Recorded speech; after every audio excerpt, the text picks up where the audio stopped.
l'agence WTF vous présente Au dos de l'étiquette, le podcast qui s'intéresse à la composition d'humains au parcours inspirant. Qu'ils soient entrepreneurs, sportifs ou créatifs, nous questionnons leur parcours de vie. Nous créons des échanges authentiques qui dévoilent la passion, la résilience et la persévérance de ces individus déterminés.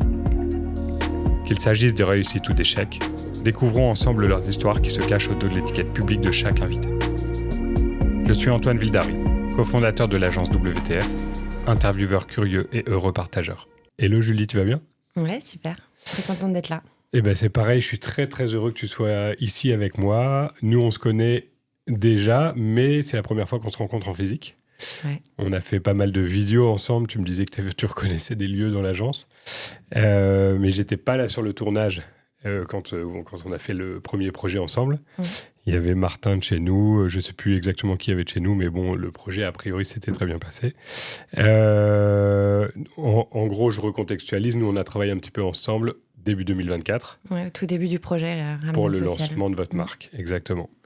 Moi, j'adore votre projet parce qu'il a du sens et j'avais envie de comprendre et surtout de partager l'histoire qui se cache au dos du projet et au dos d'une des personnes qui a démarré le projet, puisque vous êtes deux.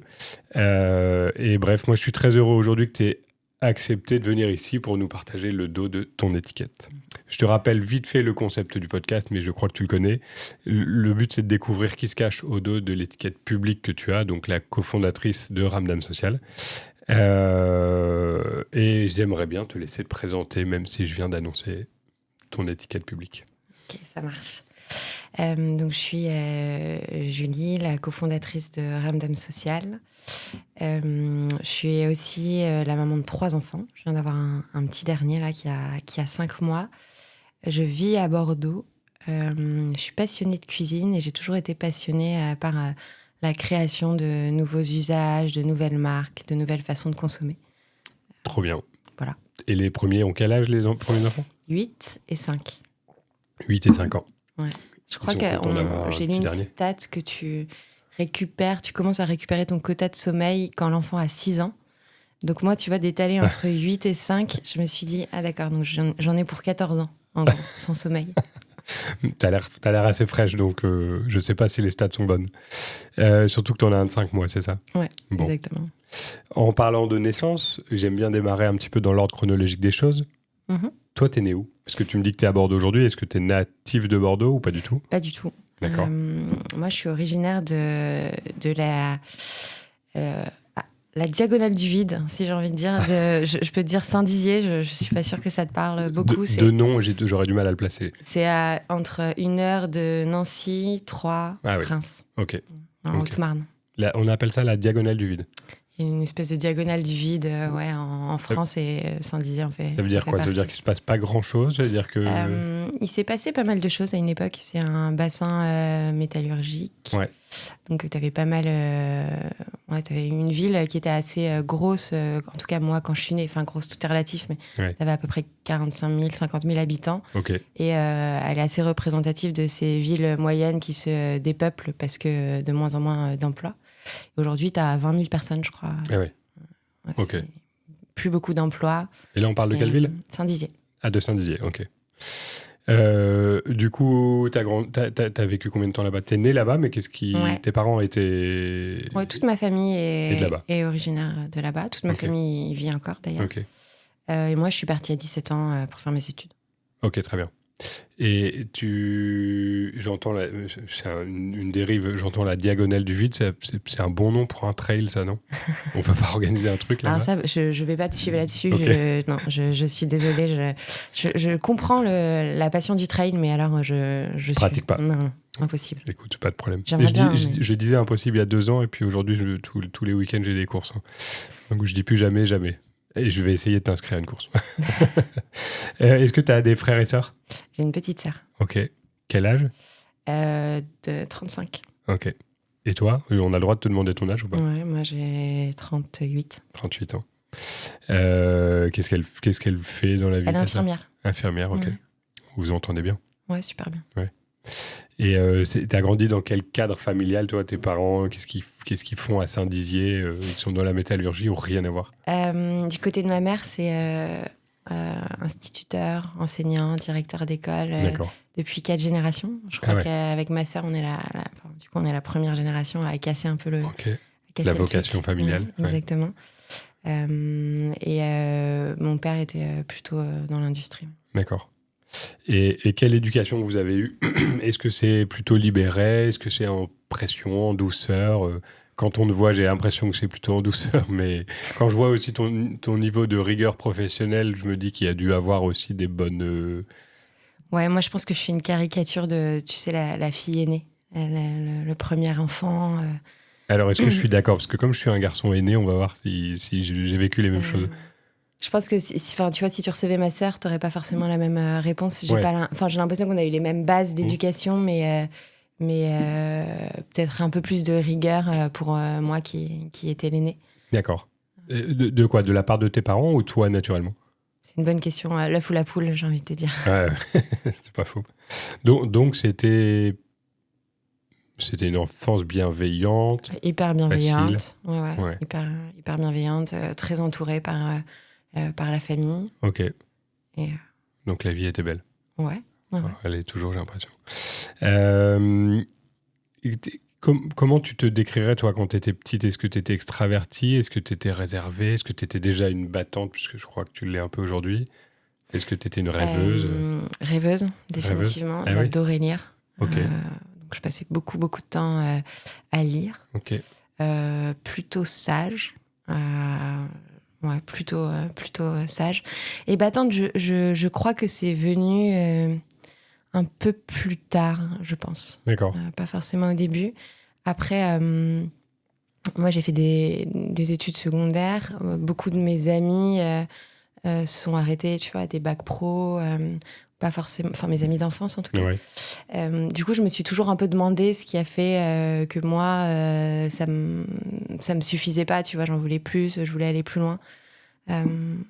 Voilà, j'ai pas la réponse à cette question. Ok, mais donc c'est venu potentiellement un peu plus tard, le côté battante en tout cas.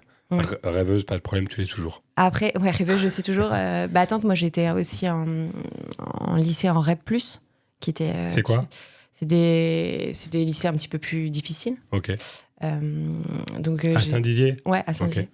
Du coup, j'ai été un peu chahutée aussi pendant le collège, pendant le lycée. Je pense que c'est peut-être ça aussi qui a formé un truc un peu battant.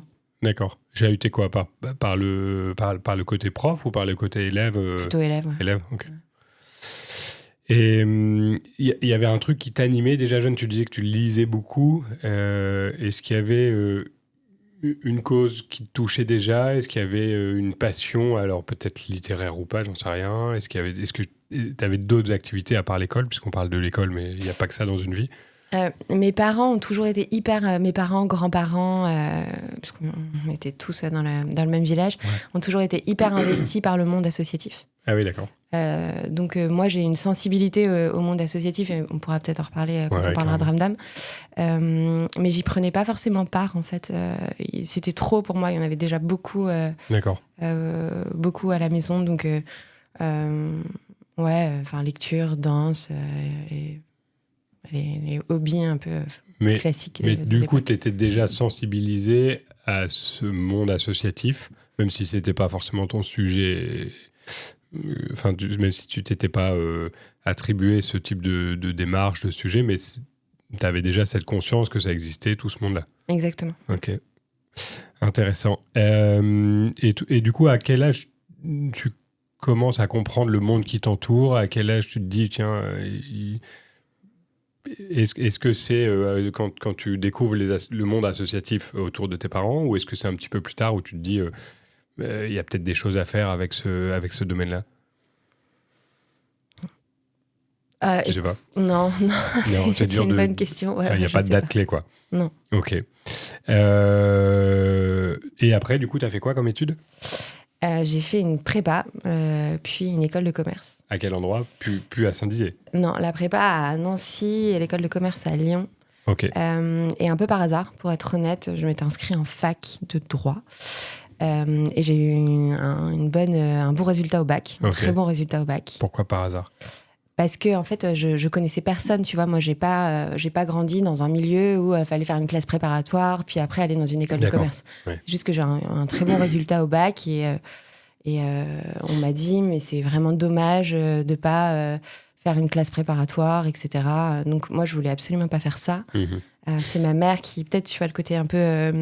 c'est peut-être ma mère qui, pendant 2 mois, m'a vraiment dit, il faut que tu fasses une classe prépa, apparemment, il faut faire ça, il faut faire ça, il faut faire ça. Elle m'a inscrit dans une classe prépa pour qu'elle me lâche. Je lui ai dit, écoute, je vais le faire 1 mois et après, tu me laisseras retourner en fac comme je veux faire. Okay. Et j'ai adoré la classe prépa, donc je suis restée. Et elle me le ressort encore. Ouais, une petite victoire de maman, ça. Ouais. C'est bien, mais au final, tant mieux. Ouais. J'ai l'impression.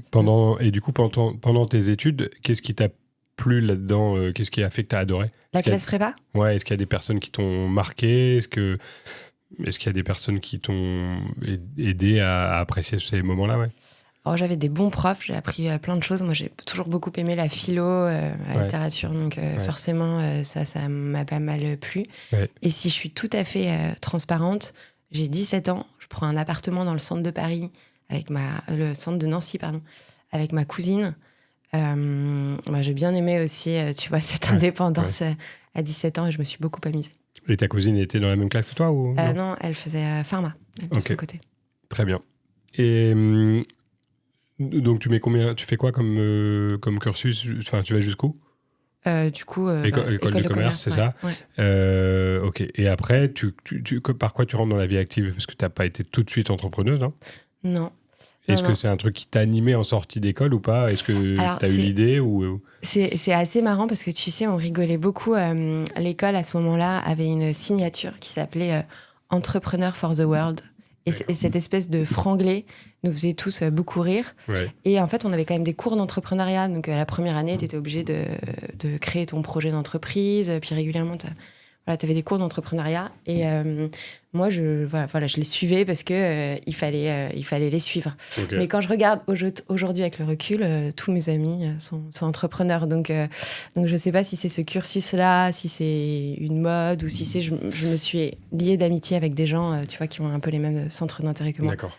Mais non, je sors d'école de commerce. J'ai fait des stages plutôt dans des grands groupes en marketing pour être assez formée. Donc, j'avais fait du L'Oréal, du Mars, du Nestlé. Et je rejoins plutôt une PME familiale qui s'appelle Juva Santé. Okay. Juvamine, mercurochrome. Et marquant du coup, pour tout le monde, je pense. Ouais. Juvamine, en tout cas, tu dis Juvamine.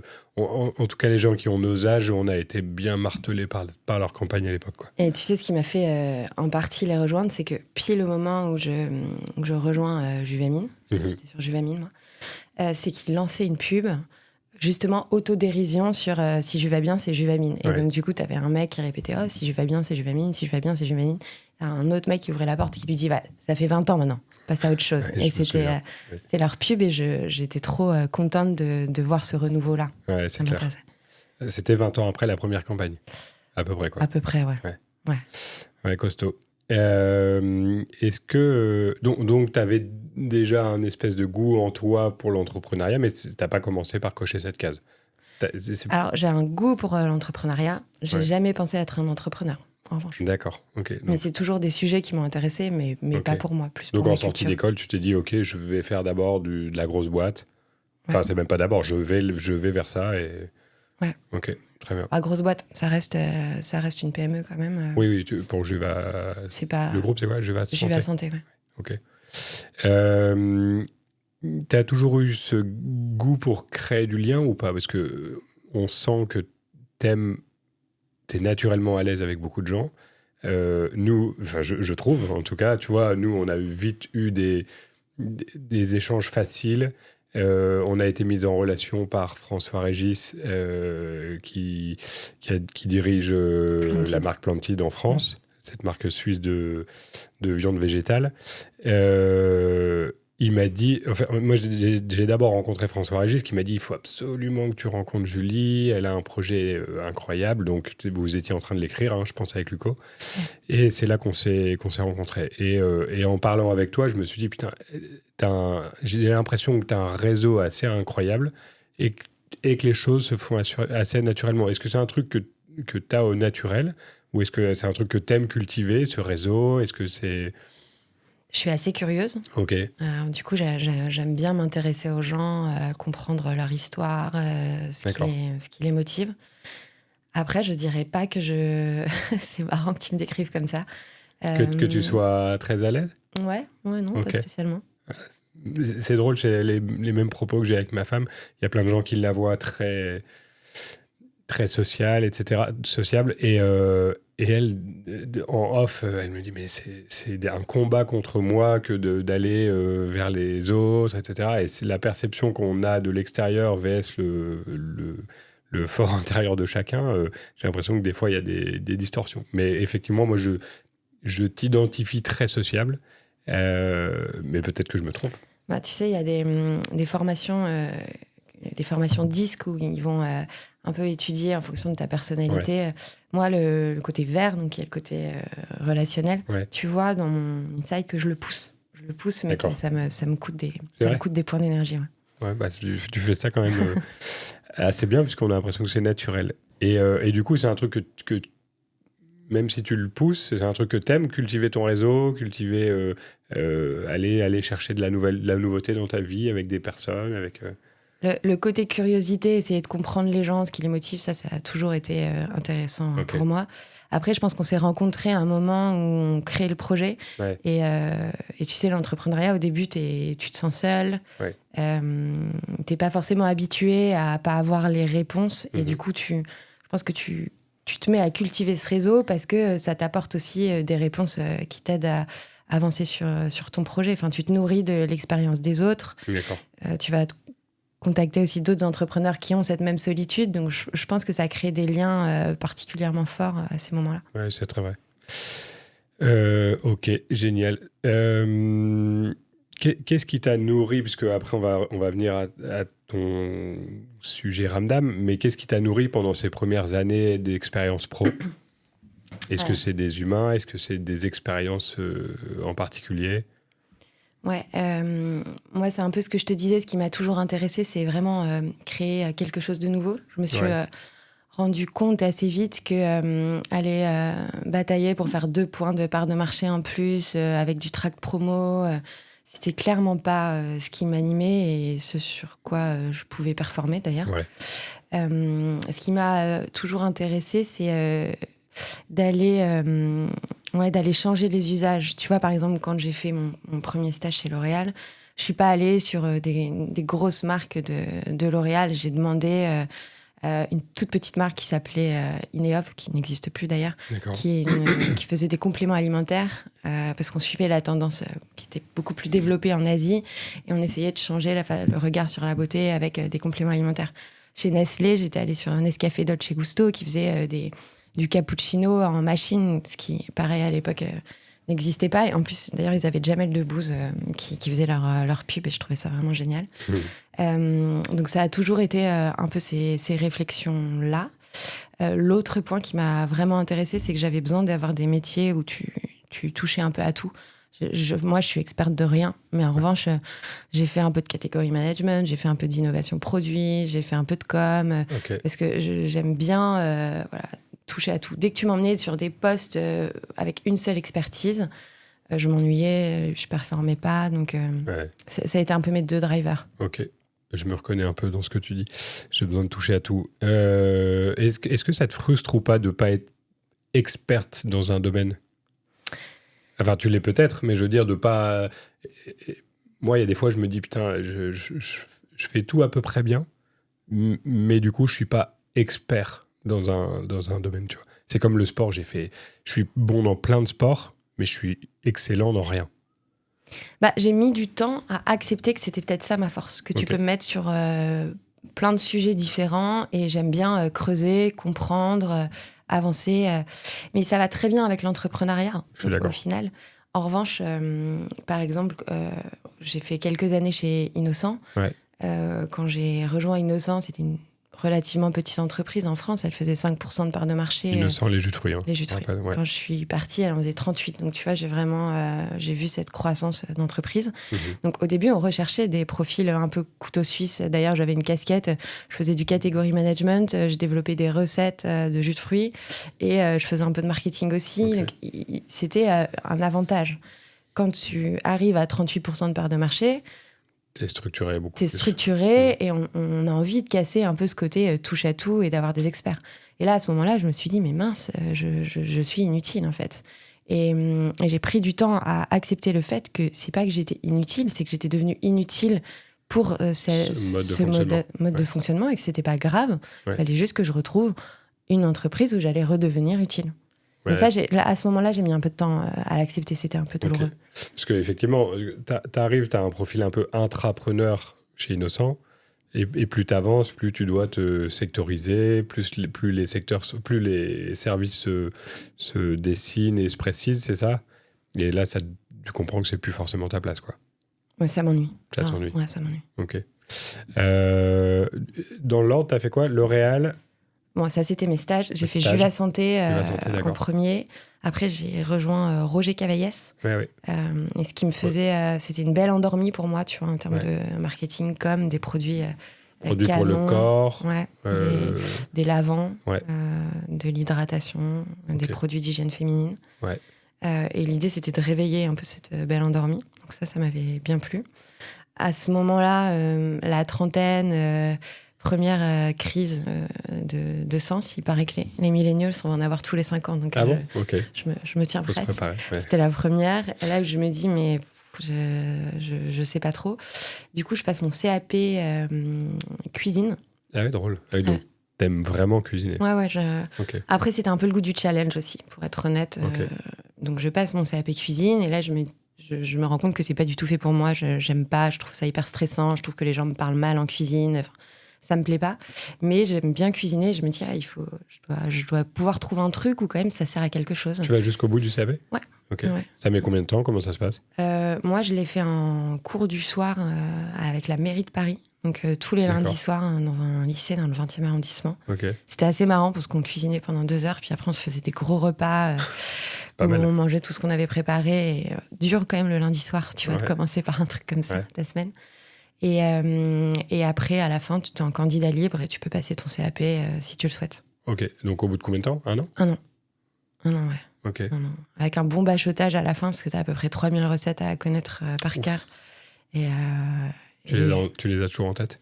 Il y en a quelques-unes qui m'ont marqué, dont celle que j'ai eue pour le CAP. C'est quoi? Un saumon du Bari.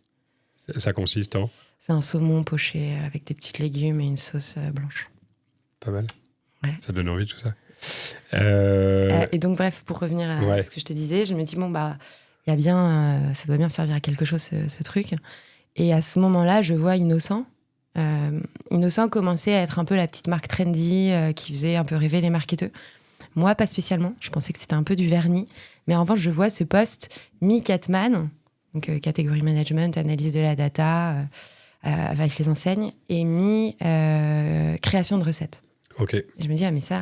Parfait pour moi. Ça, c'est parfait. Sauf qu'à ce moment-là, je pense qu'il y a... Là, je divague, mais je pense... voilà. Donc, du coup, j'ai rejoint Innocent. J'allais t'expliquer comment j'ai eu le poste. Mais c'est très intéressant. Si. Beaucoup de candidatures. Moi, je suis pas... Tu vois, j'ai jamais fait de Catman. J'ai jamais fait d'alimentaire à ce moment-là. Donc, je suis clairement pas... Je suis en pharmacie. Roger Cavaillas, c'est la pharmacie. Mais t'as pas peur d'y aller? Et du coup, mon mari, qui n'était pas mon mari à l'époque, avait monté une confiserie dans le 2e, et il faisait des bonbons sur mesure. Ok. Et donc, du coup, je lui demande de me faire des sucettes géantes où je fais des blagues dessus. Et je les fais livrer à la directrice marketing. C'est bon, ça. Et du coup, il me rappelle en me disant... Donc déjà, ils font un post sur Facebook à l'époque en disant « Trop marrante ce que nous a envoyé une candidate ». Et du coup, ils me rappellent et ils me disent « Trop sympa ta candidature, merci beaucoup. Mais en revanche... t'as 0 expérience dans ce qu'on cherche, donc nous, on est à un moment où il faut vraiment qu'on délivre et ça va pas être possible. Je leur demande de me laisser faire le cas. Ils me laissent faire le cas et au final, j'ai eu le poste et je me suis vraiment éclatée. Ça, c'est bien à entendre. j'essaye et je rêve des fois d'avoir des candidatures, parce qu'on reçoit un nombre de candidatures vraiment de l'espace, et rares sont les candidatures qui m'ont marqué. Tu vois, ce genre de démarche que tu as eue, qu'est-ce qui fait que tout le monde ne l'a pas? Tu vois, enfin, aujourd'hui, les gens, ils envoient des CV classiques, des lettres de motivation classiques à des agences créatives, et ils ont un espoir que ça fasse le taf. Le premier jour de boulot dans une agence, c'est va chercher des idées qui sont différentes pour tes clients. Et c'est triste, mais on n'a pas ça. Alors, moi, j'ai jamais postulé dans une agence et j'ai pas un profil de mais com. Tu vois, ta démarche, elle est ouf. Mais moi, je pense que tu as l'école qui t'apprend un CV, ça tient sur une page, une lettre de motivation, tu dois dire ça, tu dois dire ça. Donc, en fait, tu rentres un petit peu dans un moule et on t'apprend pas trop à penser différemment. Je suis d'accord. Et puis, je pense qu'après, il y a tu te poses toujours la question, mais même moi, aujourd'hui, sur Ramdam, je me pose la question, quantité versus qualité. Ouais. Est-ce que si j'ai 2 jours pour postuler, je réfléchis à un concept où j'envoie des sucettes, ou est-ce que je balance 20 candidatures en me disant que la proba devrait jouer pour moi, quoi. Oui, c'est vrai qu'il y a 2 écoles, mais bon. Et c'est vrai aussi qu'à l'école, on apprend ni ça, en tout cas en école créative, t'apprends pas forcément à t'auto-vendre, et t'apprends pas à te vendre, en fait. Tu comprends pas la partie financière du monde de la publicité en école. On t'apprend juste à essayer de trouver des idées différenciantes, et puis on t'apprend pas à te vendre à des agences, à des annonceurs, etc. Et tu débarques, tu balances des CV à tout va, et tu te rends compte que c'est plus compliqué que prévu, quoi. Je trouve que le personal branding, c'est hyper dur. Moi, ça a été une des plus grosses difficultés de Ramdam, c'est que j'ai dû me mettre en avant, parce que t'as rien d'autre au début à raconter que toi, et moi, je préfère l'ombre, tu vois. C'est dur, ouais. Ouais, c'était hyper dur. Avec un passage sur qui va être mon associé. En plus, je pense que j'ai pas dormi pendant, sans compter les enfants, tu vois. Mais c'est dur de s'exposer autant, je trouve. Ouais, c'est pas faux.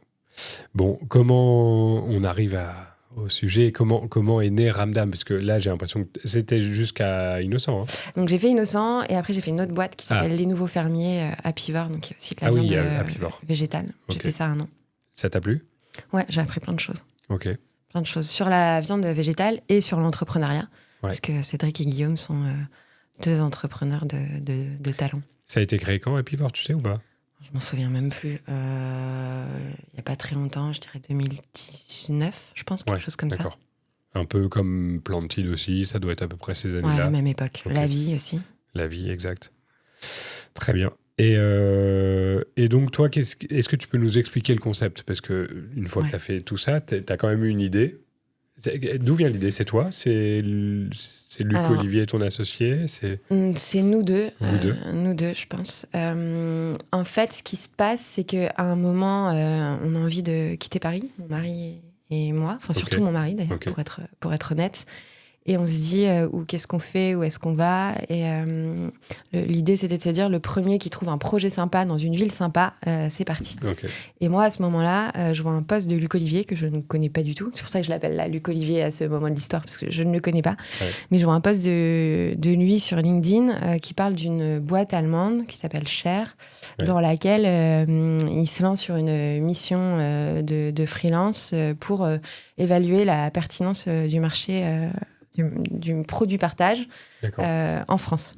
Et donc à ce moment-là, je découvre l'idée du produit partage. Donc c'est un produit que tu vas vendre et tu vas réfléchir à comment tu partages la valeur créée par la vente de ce produit. Okay. Tu vois, en un sens, c'est qui le patron que tu dois connaître. C'est aussi une réflexion un peu comme ça.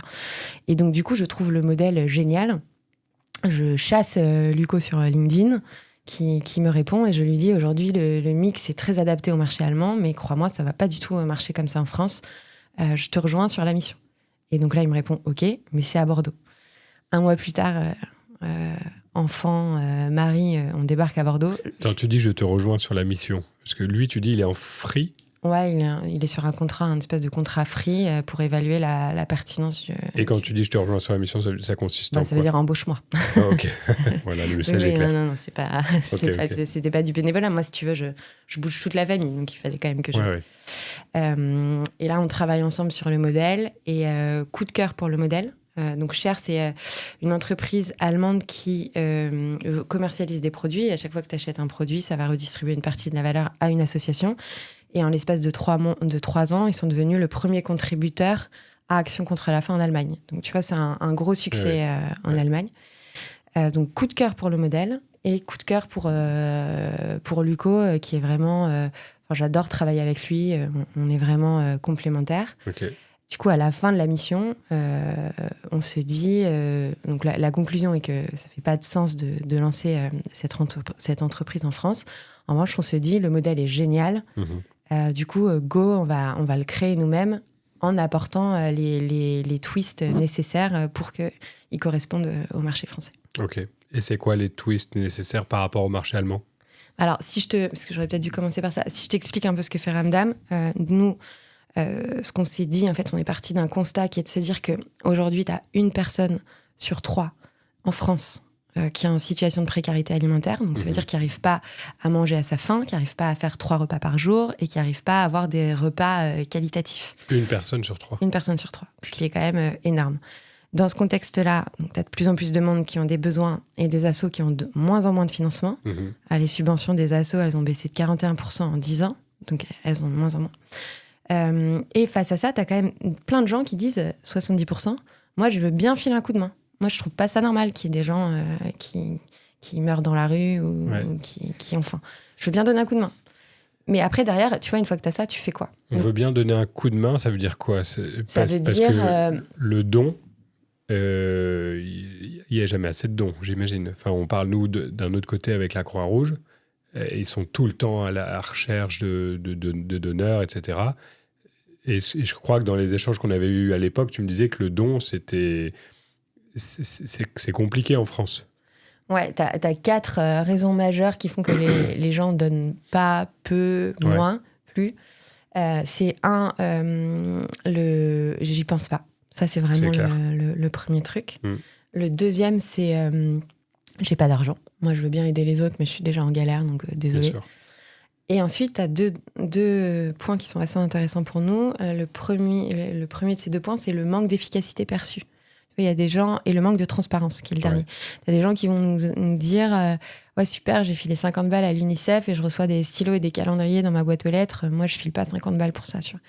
Ou des propos encore plus extrêmes en disant ouais, les assos, elles existent depuis Coluche. Et puis, il y a toujours autant de pauvres. C'est bien la preuve qu'elles servent à rien. Donc, du coup, nous, on s'est dit on va utiliser les courses des gens pour partager la valeur et ça va répondre à ces 4 freins. Le j'y pense pas, tu fais tes courses plusieurs fois par semaine et t'as pas besoin d'y penser en fait, t'as juste à acheter des produits. Le j'ai pas d'argent, on en discutera peut-être, mais on a retravaillé le modèle pour que ce soit Ramdam qui paye le don et pas le consommateur, le producteur ou le distributeur. Le côté manque d'efficacité perçue, en fait c'est hyper concret. T'achètes un de nos produits, t'achètes un paquet de chips, ça distribue automatiquement une soupe dans une maraude du SAMU. Et en plus, comme on fait que de la production française, ce qui est aussi intéressant, c'est que tu vas filer un coup de main à une chipserie en Picardie ou à Guérande en leur assurant des volumes et en leur permettant d'embaucher et de maintenir leur activité. Donc, vous produisez, c'est pas vos usines? Non. Vous allez chez des fabricants de différents types de produits? Ouais, on a plein de super PME en France. Okay. Donc on fait que de la production française parce qu'on se dit... Si tu veux, la redistribution, on redistribue 10% de notre chiffre d'affaires. Donc c'est du chiffre d'affaires, on ne fait pas de bénéfices. On s'est dit, redistribuer 10% de notre chiffre d'affaires aux assos, c'est cool, ça va les aider à terme pour l'urgence.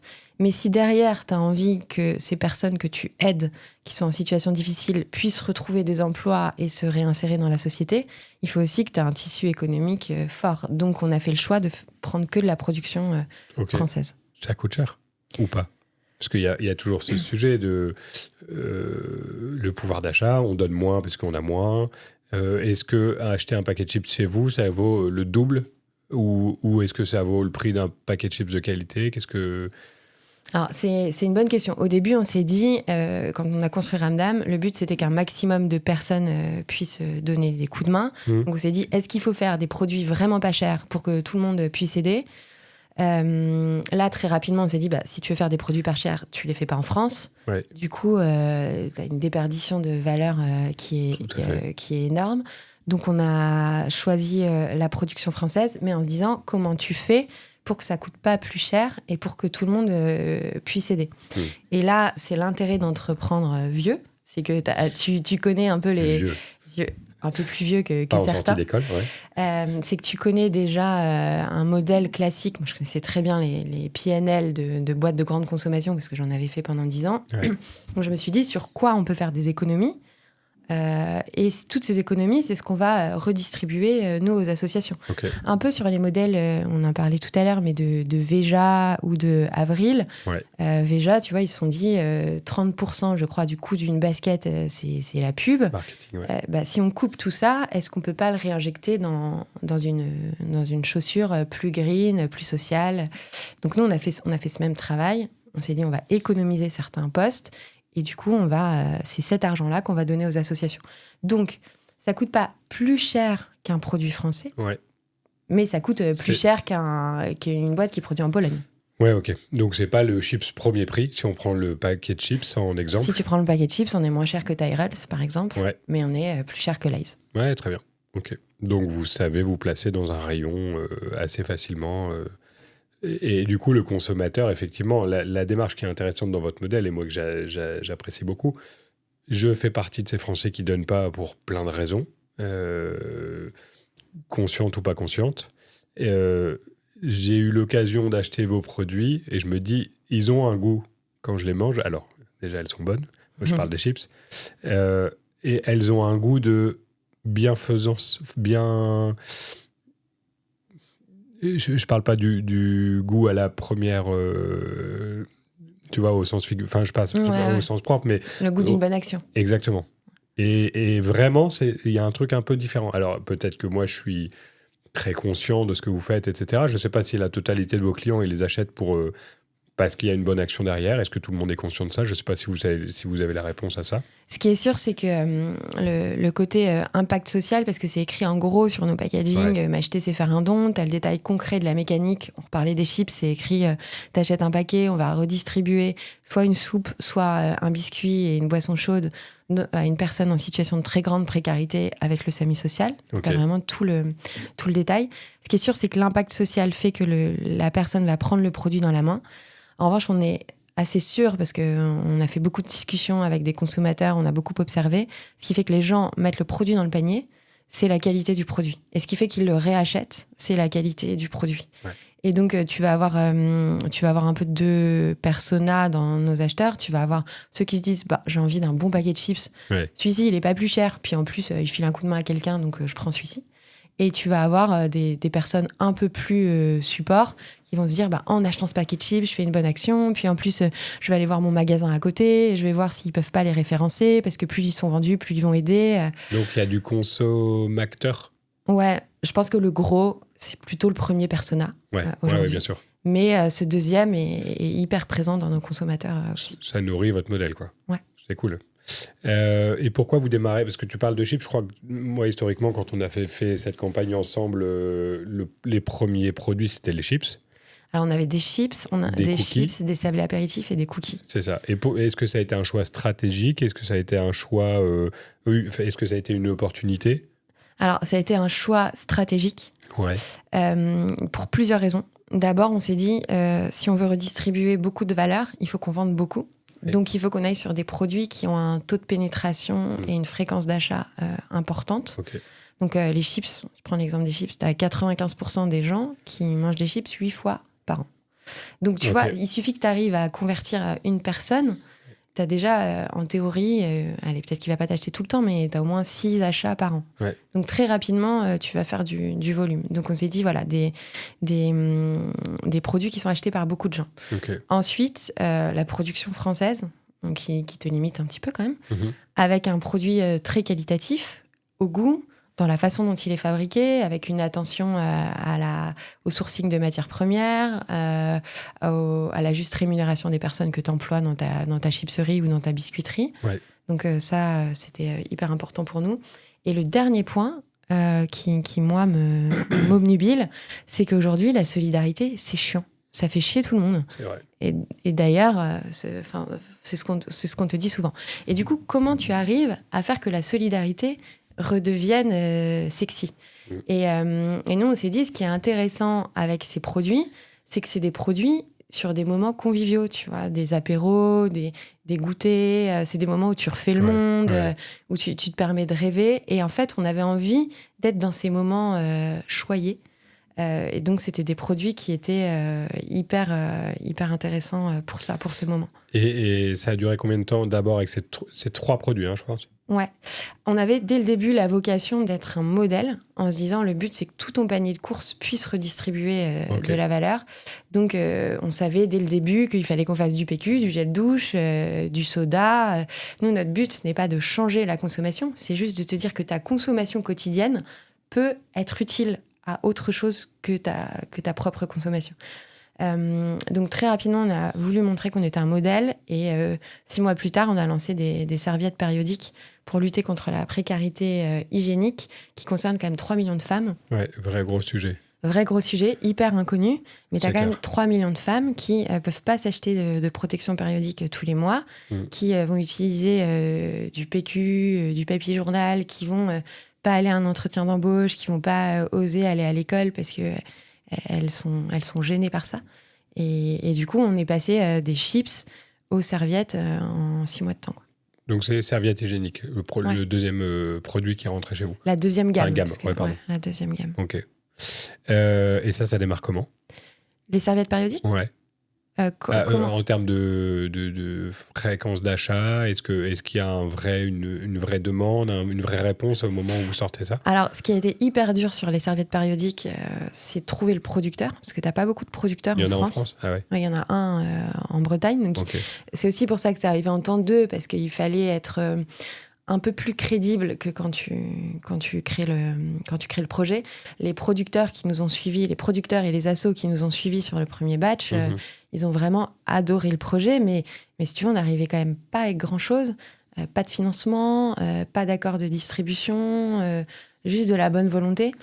Donc pour les serviettes périodiques, on savait qu'il y en avait un et qu'il fallait vraiment pas se louper. Donc c'est arrivé en temps 2. Et c'est par exemple pour ça qu'on n'a pas de tampons. Parce qu'en fait, on n'a pas trouvé d'usine en France qui fait des tampons. Okay. Et on l'a lancé avec un super soutien de Carrefour. La précarité menstruelle, c'est un des sujets majeurs dans les engagements de Carrefour.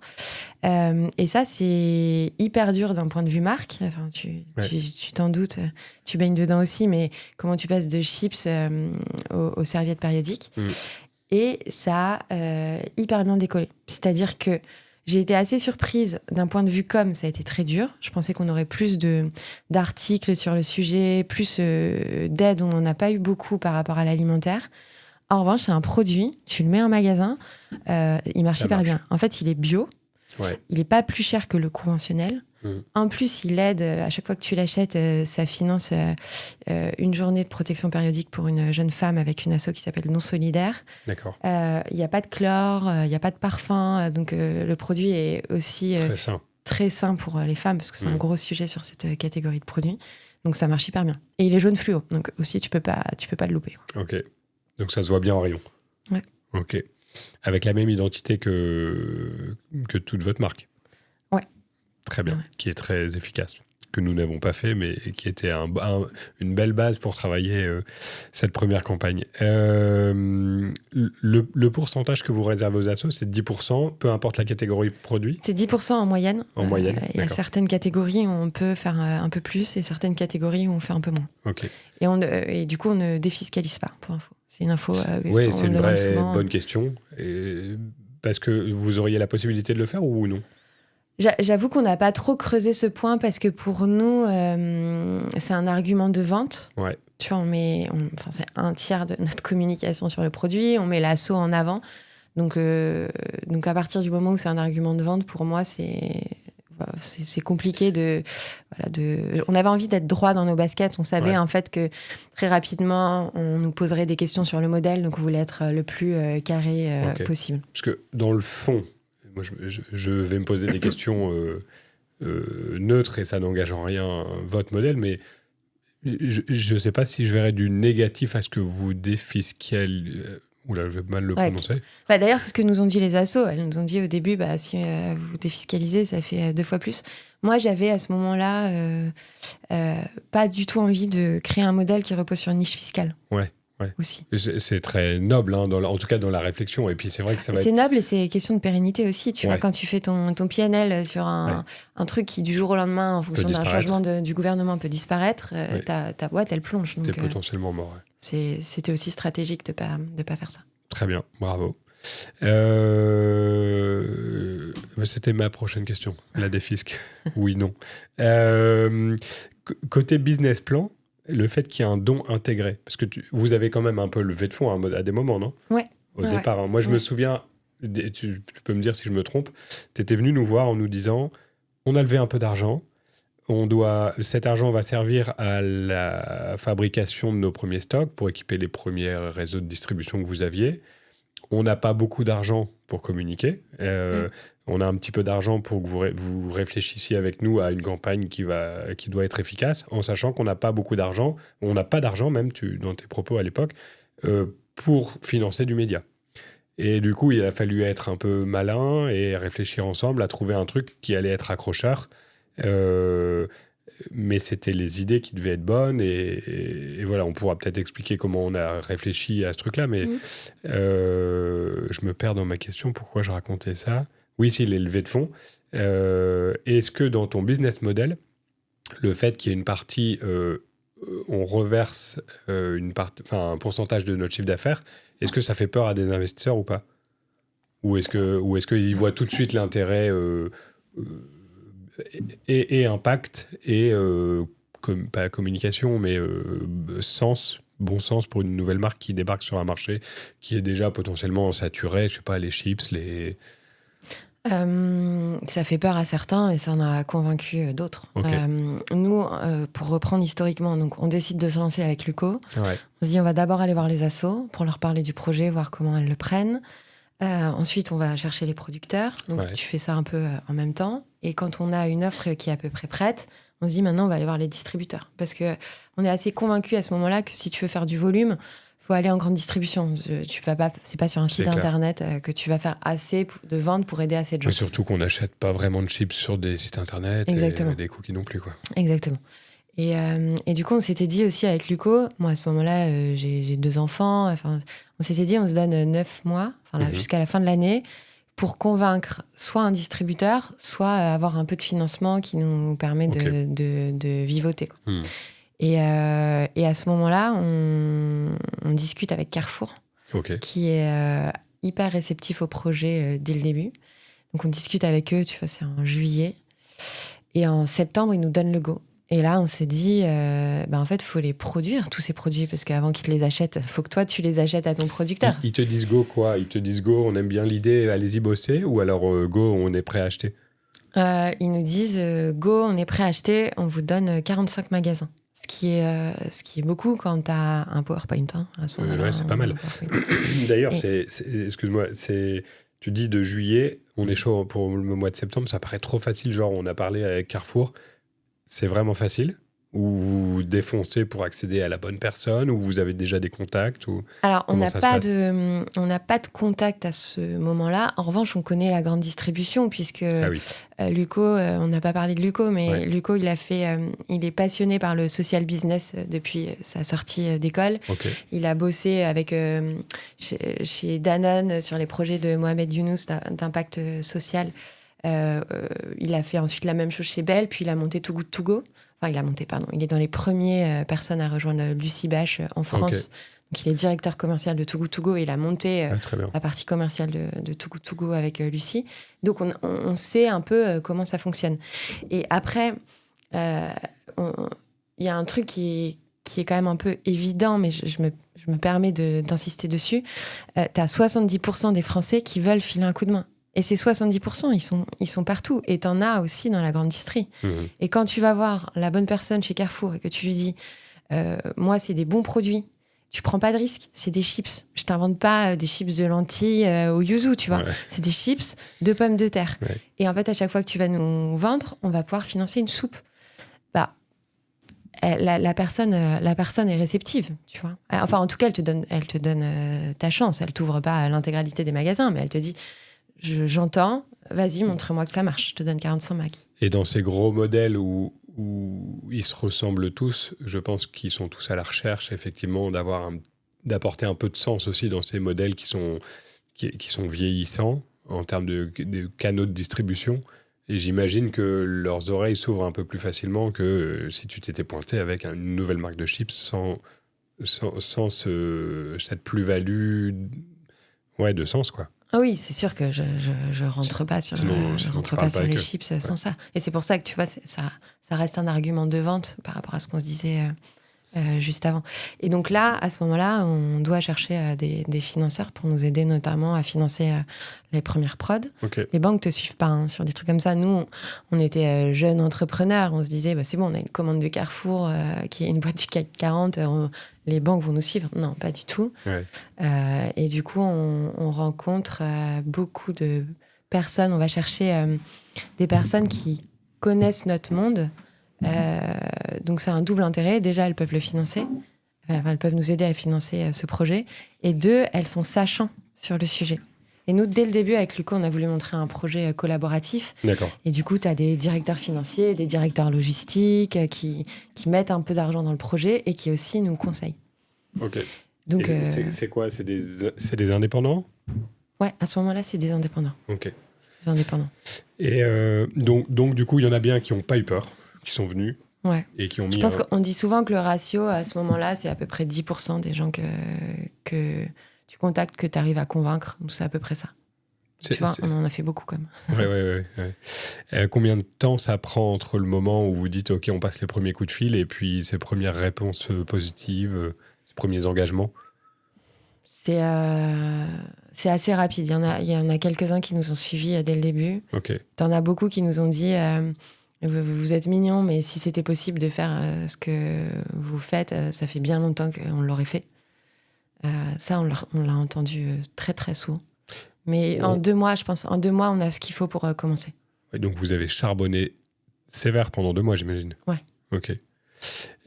Luco, si tu as commencé à nous en parler un petit peu, c'est comment vous répartissez les rôles ? Parce que je crois que vous êtes très complémentaires, ou vous faites pas exactement la même chose. C'est quoi vos rôles dans l'entreprise au départ et peut-être aujourd'hui ? Je ne sais pas si elles ont évolué, vos missions. Luco, il a plutôt la partie commerciale. D'accord. Moi, j'ai plutôt la partie produit, com. Okay. L'impact social, c'est nous deux. Ce qui est cool, c'est qu'on est complémentaires, mais quand même assez intéressés par les sujets de l'autre. Parce qu'au début, comme t'es que deux, tu ping-pong beaucoup à deux. Ouais. Et la première personne à nous rejoindre, c'est Marion, qui est responsable logistique. D'accord. En fait, on sait très vite à ce moment-là que si Carrefour nous donne notre chance, il ne faut pas qu'on se plante sur la livraison des produits. Et ça, on ne sait vraiment pas faire. C'est vraiment un sujet complexe. Oui, parce que c'est bien beau de fabriquer, mais après, il faut aller remplir les 45 Et en fait, magasins. eux, ils te donnent de la place dans les linéaires, donc si derrière, t'as pas de produits, ils sont vraiment pas contents. Et du coup, Marion nous rejoint 2 mois plus tard et prend toute la partie logistique. Ok. Donc là, pour financer tout ça, vos vies, le salaire de Marion, vous avez donc levé un petit peu d'argent ? Nous, on a Pôle emploi. Pôle emploi pour vous deux ? Ouais. Ok. Qui est quand même une vraie aide dans l'entrepreneuriat. C'est clair et net. C'est vraiment très utile. Ouais. Et oui, l'argent nous aide à financer les salaires. On a Luc qui nous rejoint aussi assez rapidement sur le terrain, aussi la force de vente. On a une petite force de vente, puisqu'au début, on n'est que sur Paris. Et ça, c'est la levée. Puis rentre Astérion, qui est notre fonds aujourd'hui, qui rentre 4-5 mois plus tard. D'accord. Pour nous aider à développer le projet. Ça met beaucoup d'argent sur la table. Je ne me rends pas compte, je ne sais pas si tu as le droit ou si tu veux en parler. Sur cette première levée, si tu cumules le tout, Astérion, les BA du début, les banques, la BPI qui après nous a suivis, okay. On lève 1,3 million. Ok, C'est gros, c'est pas gros pour ce domaine, je me rends pas compte, parce que c'est quoi les premiers volumes que vous fabriquez pour remplir 45 magasins? En fait, ça va assez vite parce que du coup, Carrefour nous ouvre 45 magasins, mais il nous Ouais. dit, nous on dit, c'est pas assez, une prod, c'est beaucoup plus que ça, on a besoin de plus, sinon on va détruire des produits, c'est dommage. Ils nous disent, allez recruter des mags. Si les mags vous suivent, on les livre De leur réseau? de leur réseau. Donc Ok. on va recruter plein d'autres magasins Parce que, attends, en Ile-de-France. quand ils te disent 45 magasins, il y a des magasins en propre et il y a du franchisé? Non, ils nous disent les hypermarchés. Ils nous donnent 45 hypermarchés. D'accord. Et nous, on est allé recruter des Carrefour Market qui fonctionnent beaucoup plus en En franchise. franchise, ok. Mais Carrefour est déjà sympa à ce moment-là de nous dire on les livrera. Si vous donnez-nous, faites signer un papier au mag et si le mag est chaud, on les livre. Ok. Et assez rapidement, on discute avec Monop et Franprix du groupe Casino Ouais. qui rentrent un mois plus tard, puis Cora qui rentre un mois plus tard, puis Relais qui rentre un mois plus tard. Donc Et quand tu dis ils rentrent, ça veut dire que vous vous défoncez pour aller présenter votre gamme, votre marque ouais, mais en vrai, ils sont assez réceptifs. Hein. tout de suite? Ouais. Ok. Parce qu'encore une fois, le projet fait du sens, Ouais. le produit n'est pas compliqué. Oui, c'est un Donc, produit qu'ils ont l'habitude d'acheter, c'est juste oui. que tu apportes du sens au-dessus de tout Exactement. ça. Ok. Donc non, je pense qu'en l'espace de 6 mois, on a une enseigne qui arrive tous les 15 jours. Ok. Donc, Ça fait plaisir, non? Pour l'ego, pour tout? ça Ça rassure? C'est ce qu'on se dit souvent, ça va faire très bateau comme phrase, mais on se dit souvent ça avec Luco, on célèbre pas assez. À ce moment-là, on célèbre pas, en fait. On Ça me rassure d'entendre on est ça. sous le... Enfin, on se rend même pas compte, on est sous l'eau, quoi. Et juste, on se dit, il faut délivrer, ces gens nous font confiance, il faut délivrer. Les assos nous aident, elles nous filent des énormes coups de main au début, elles communiquent sur nous, elles viennent sur les relations presse qu'on organise, alors qu'à ce moment-là, on leur a rapporté rien du tout. Ouais. Et on leur prend du temps, qui est une ressource qui leur manque à elles aussi. Les producteurs nous font confiance, sont capables. 3 jours avant, Marion les appelle, elle leur dit en fait, on va doubler la prod. Et ils disent rien, ils sont sous l'eau eux aussi. Donc non, tu célèbres pas à ce moment-là. Juste, tu dis faut délivrer. J'aime bien entendre ça parce que j'ai toujours l'impression qu'il y a un monde où il y a des gens qui ouvrent des bouteilles de champagne à chaque fois qu'il y a un petit truc. Moi, en 13 ans, à chaque fois qu'on gagne des trucs, on se dit juste, OK, comment on fait pour y répondre, comment... Et des fois, j'ai l'impression que je me dis, peut-être qu'on est chiant. Tu vois, qu'on est... Enfin, je sais pas, où on n'est pas des fêtards, où on n'est pas... Mais concrètement, bien sûr que ça me touche personnellement de gagner un truc, d'avancer, de commencer à travailler avec un nouveau client, Enfin, bref. Mais il n'y a pas ce côté célébration. Je sais pas si c'est lié à des personnalités ou si c'est que dans les films qu'on célèbre à ce point-là, j'en sais rien. Nous, on a célébré 3 trucs. Les 50 000 premiers dons. Ça, on les a célébrés. On était hyper contents parce qu'on a atteint cet objectif 2 mois avant ce qu'on pensait. Donc ça, on l'a bien 2 célébré. mois avant, mais ça a mis combien de temps? Ça a mis du temps. Hein. Ça a mis 6 mois, 6 gros 6 mois. mois, ok. Ouais. C'était des chiffres ambitieux ou pas que vous étiez écrit, ou c'était un truc réaliste par rapport à un développement sain? Ça dépend. Non, c'était ambitieux, je pense. Ambitieux quand même? Ouais, Ok. c'était ambitieux. Non, on pensait pas que les distributeurs allaient nous suivre aussi vite. Ok. Donc c'était ambitieux. Et visiblement pas assez, vu qu'on l'a atteint avant. Tant mieux. Et on a célébré le 1 million de dons là, qu'on a fait en septembre. Ça te met le sourire là. Ouais. Non, franchement, c'était... 1 million de dons en 2 ans? 18 mois, ça dépend quand tu comptes. 18 mois. C'est beau. C'est rien à côté de ce qu'il faudrait faire, mais en tout cas, nous, c'était hyper symbolique. Encore une fois, c'était avant ce qu'on pensait. Ouais. On pensait plutôt l'atteindre là, maintenant, en décembre, et c'était fin août. Ok. Et qui va être mon associé, mais pour le coup, fatigue. Fatigue et besoin un peu de ressouder les équipes, parce que les équipes fatiguées. Qui va être mon associé, ça arrive quand? Du coup, c'est tourné en septembre l'année dernière, septembre 2024, et c'est diffusé en mars 2025. Ouais, ça arrive tard. Ça arrive, longtemps après, je veux dire. Ouais. Ok. Et les castings prennent du temps, donc c'est l'aboutissement d'un projet d'1 an à peu près. Ok.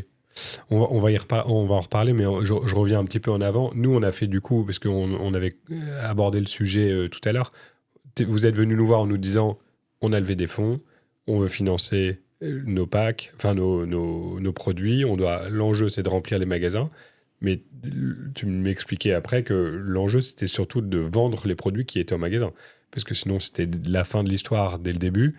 Donc il fallait cette espèce d'effet allume-feu. Et c'est là où on a commencé à discuter. Et on a imaginé une campagne ensemble avec des messages qui étaient... C'est là où on a appris à vous connaître. Vous avez un aspect un petit peu militant, mais dans le bon sens du terme. Vous n'êtes pas des gens qui descendent... Enfin, genre, je vous connais pas assez pour savoir, mais j'ai pas l'impression que vous êtes dans la rue tous les week-ends. Mais en tout cas, dans la démarche, il y a un aspect militant. Donc, on avait réfléchi à une campagne qui se décomposait en 4 étapes. Je me l'ai surnoté hier soir, mais d'abord, ce qu'on avait imaginé, c'était des accroches percutantes ensemble. Les 2 premiers messages qu'on avait retenus, parce qu'il y en avait plus, mais les 2 premiers, c'était notre objectif, faire un maximum de pognon. Et le deuxième, c'était on veut juste détourner votre argent. On a créé, si je résume pour qu'on comprenne de quoi on parle, on a créé d'abord des affiches avec ces messages-là. C'est bien beau de créer des affiches, mais il fallait réfléchir à où est-ce qu'on les mettait. Et c'est pour ça que j'expliquais tout à l'heure, tu t'es arrivé en me disant, j'ai pas d'argent pour le média. C'est quand même une grosse problématique aujourd'hui de ne pas avoir d'argent pour montrer nos messages, puisque tout doit être financé aujourd'hui pour être vu. Et c'est là où on vous a... ce qu'on n'avait jamais fait avec d'autres clients, on vous a dit, et si on allait tapisser vos points de vente. Sujet complexe, puisque c'était Carrefour et Franprix à l'époque, je crois que vous aviez ces 2-là. Et c'est là où je me suis dit, putain, on va s'amuser avec eux parce qu'ils ont des grosses coronesses. Enfin, pour le coup, c'était toi qu'on avait en direct, parce que tu m'as dit, ok, je vais les appeler. Et je me suis dit, putain, il y a beaucoup de gens qui seraient capables de me dire, vous êtes des oufs. Enfin, no way, il y a pas de, j'ose pas appeler le mec pour lui proposer d'aller tapisser sa façade de supermarché. Voilà. Donc tu l'as d'abord fait à Carrefour, je crois. Ils ont pas été. Oui, mais je veux dire, tu les as appelés, ils ont pas forcément été très chauds, je crois, à Carrefour. Et puis tu as appelé Franprix en parallèle, si je me trompe pas. Non, t'as appelé Franprix direct. Ouais. Ok. Et Franprix qui a été assez ouvert au sujet. Donc l'idée, je réexplique, on voulait vous faire tapisser une façade de Franprix dans Paris, ce qu'on a fait, et on a organisé en parallèle des créations de contenu autour de ça. Donc on a filmé votre action, il y avait toi, Luco, qui ont été tapissés de façon faussement vandale ou... Ouais, c'est parce que t'étais pas là pour décoller les affiches, mais oui, c'est-à-dire... demande à Martin, ça nous a pris 4 heures, donc oui. il n'y avait rien de faux. Non, pas faux, mais je veux dire, dans la démarche, évidemment que c'était autorisé, oui. Mais je veux dire, comme si vous l'aviez fait de façon sauvage. Exactement. Et l'activation, le plan, c'était de se dire, on va filmer tout ça, on va shooter tout ça, et surtout, on va faire venir la presse en même temps, pour faire des RP et avoir une activation assez naturelle. Évidemment, on croisait les doigts pour que ça prenne, parce que ça reste Paris. Ça reste Paris. C'est pas une... Un Paris, pardon. Un Paris, pardon, ouais. Ça reste ouais, t'as tout dit, un Paris. Et je crois que ça a plutôt bien pris. En tout cas, moi, je suis très curieux d'avoir ton retour, là, 1 an ou 2 après, même si on en a déjà un petit peu discuté. Et nous, de notre côté, tu vois, c'est pas un très gros budget pour l'agence, mais c'était une mission qu'on a adorée, parce qu'il y avait du sens, parce qu'il y avait de l'écoute et du répondant sur la partie créative, ce qu'on n'a pas toujours avec tout le monde. Et derrière, on savait que ça allait faire une ref. Nous, perso, ça nous a rapporté plein d'autres portes d'entrée dans d'autres marques, etc. Et toi, je sais pas quel est ton ressenti finalement. Moi, je pense que... D'ailleurs, pour la petite anecdote, j'ai recroisé Vincent Doumer, qui est le DG de Franprix, ouais. Et qui m'a dit, alors, quand est-ce qu'on vous reprête une vitrine ? C'est vrai. Donc, lui s'en souvient aussi très bien. Donc, c'est une campagne qui a marqué, je pense.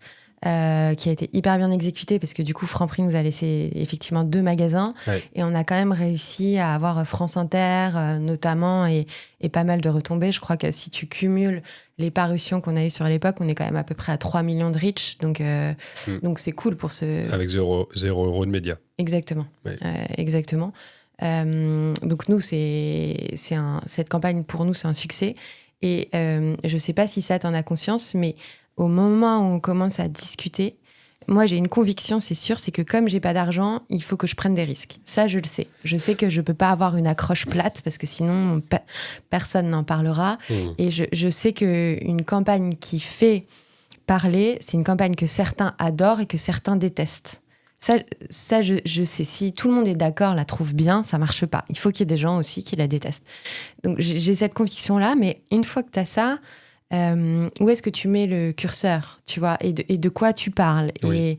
Et en fait, tu as quand même fondé un peu les bases de la façon dont on communique. Enfin, vous avez fondé l'agence parce que je te disais, notre problématique, c'est qu'on n'est pas crédible, c'est que les gens... Ouais.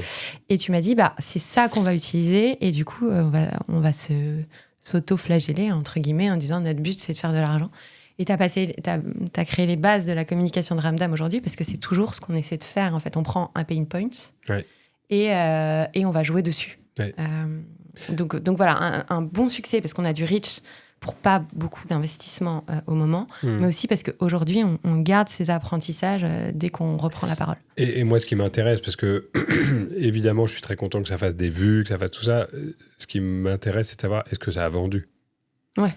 Parce que la démarche aussi, c'était de se dire, c'est bien beau d'être vu, mais il faut qu'on fasse une réattribution rapide aux endroits où on va pouvoir trouver les produits. Tu te rappelles parce qu'au début, on cherchait plein de méthodes pour essayer d'être vu, etc. Mais il faut qu'on se dise, OK, j'ai été touché par cette marque, par ce type de produit. Concrètement, la question qu'on se pose après, c'est où est-ce que je peux les acheter immédiatement? Donc, c'était ça l'intérêt aussi de le rattacher à un point de vente physique. C'était de se dire, nos produits, ils sont intimement liés au point de vente que vous voyez tout de suite dans cette communication, dans les films, les photos que vous avez pu diffuser par la suite. Et parce que nous, notre métier, c'est d'augmenter les ventes, que ce soit des ventes, que ce soit un service, des produits, des services. Donc, est-ce que ça a allumé la mèche? Est-ce que ça a vidé un petit peu les stocks de magasins pour pouvoir recommander? Oui, bien sûr. Ouais. Après, Franprix a été assez partenaire, déjà parce qu'ils nous ont prêté à leur vitrine, mais aussi parce qu'on a fait de la mise en avant dans tous les magasins. Ok. Donc, parce que parfois, t'es vu, mais t'es pas trouvé. Oui. Eux nous ont aussi aidés à être visibles au sein de leur magasin. Ça veut dire quoi? Tête de gondole? Ça veut dire activation? Tête de gondole. On a envoyé des animateurs pour faire goûter les produits. Ah oui, je me souviens. Nous, la vraie difficulté de Ramdam, c'est d'être vu sans avoir d'argent, comme tu le disais. Mais en général, une fois que la personne voit le projet, elle adhère pour des raisons différentes, soit parce que juste c'est des bonnes chips, des bons cookies, ou soit parce qu'il y a de la production française, soit parce qu'il y a de la redistribution sociale. Donc la vraie difficulté pour nous, c'est d'être vu. Oui, c'est sûr. Et est-ce qu'il y a, je ne sais pas si vous arrivez à le calculer, un taux de réachat, un taux de... Tu vois, est-ce que vous avez déjà des clients fidèles ou est-ce qu'il y a toujours une grosse partie de conquête encore? On reste tout petit. Hein. Ouais. On est tout petit. Je pense qu'il y a du réachat. J'ai 2 explications pour ça. La première, c'est que les tout premiers magasins qui nous ont suivis en février 2024, ils ont toujours une croissance de leur volume chez nous. Donc, je pense que tu recrutes et en même temps, tu as de la fidélité. Et le deuxième point, c'est sur qui veut être mon associé. Tu sais, tu as un gros pic des ventes quand tu passes sur l'émission. Et parfois, quand tu es sur des produits à usage unique, tu vas avoir un pic, puis ça redescend. Oui. Nous, on a eu un pic et c'est jamais redescendu au niveau d'avant. Ah, c'est bien ça.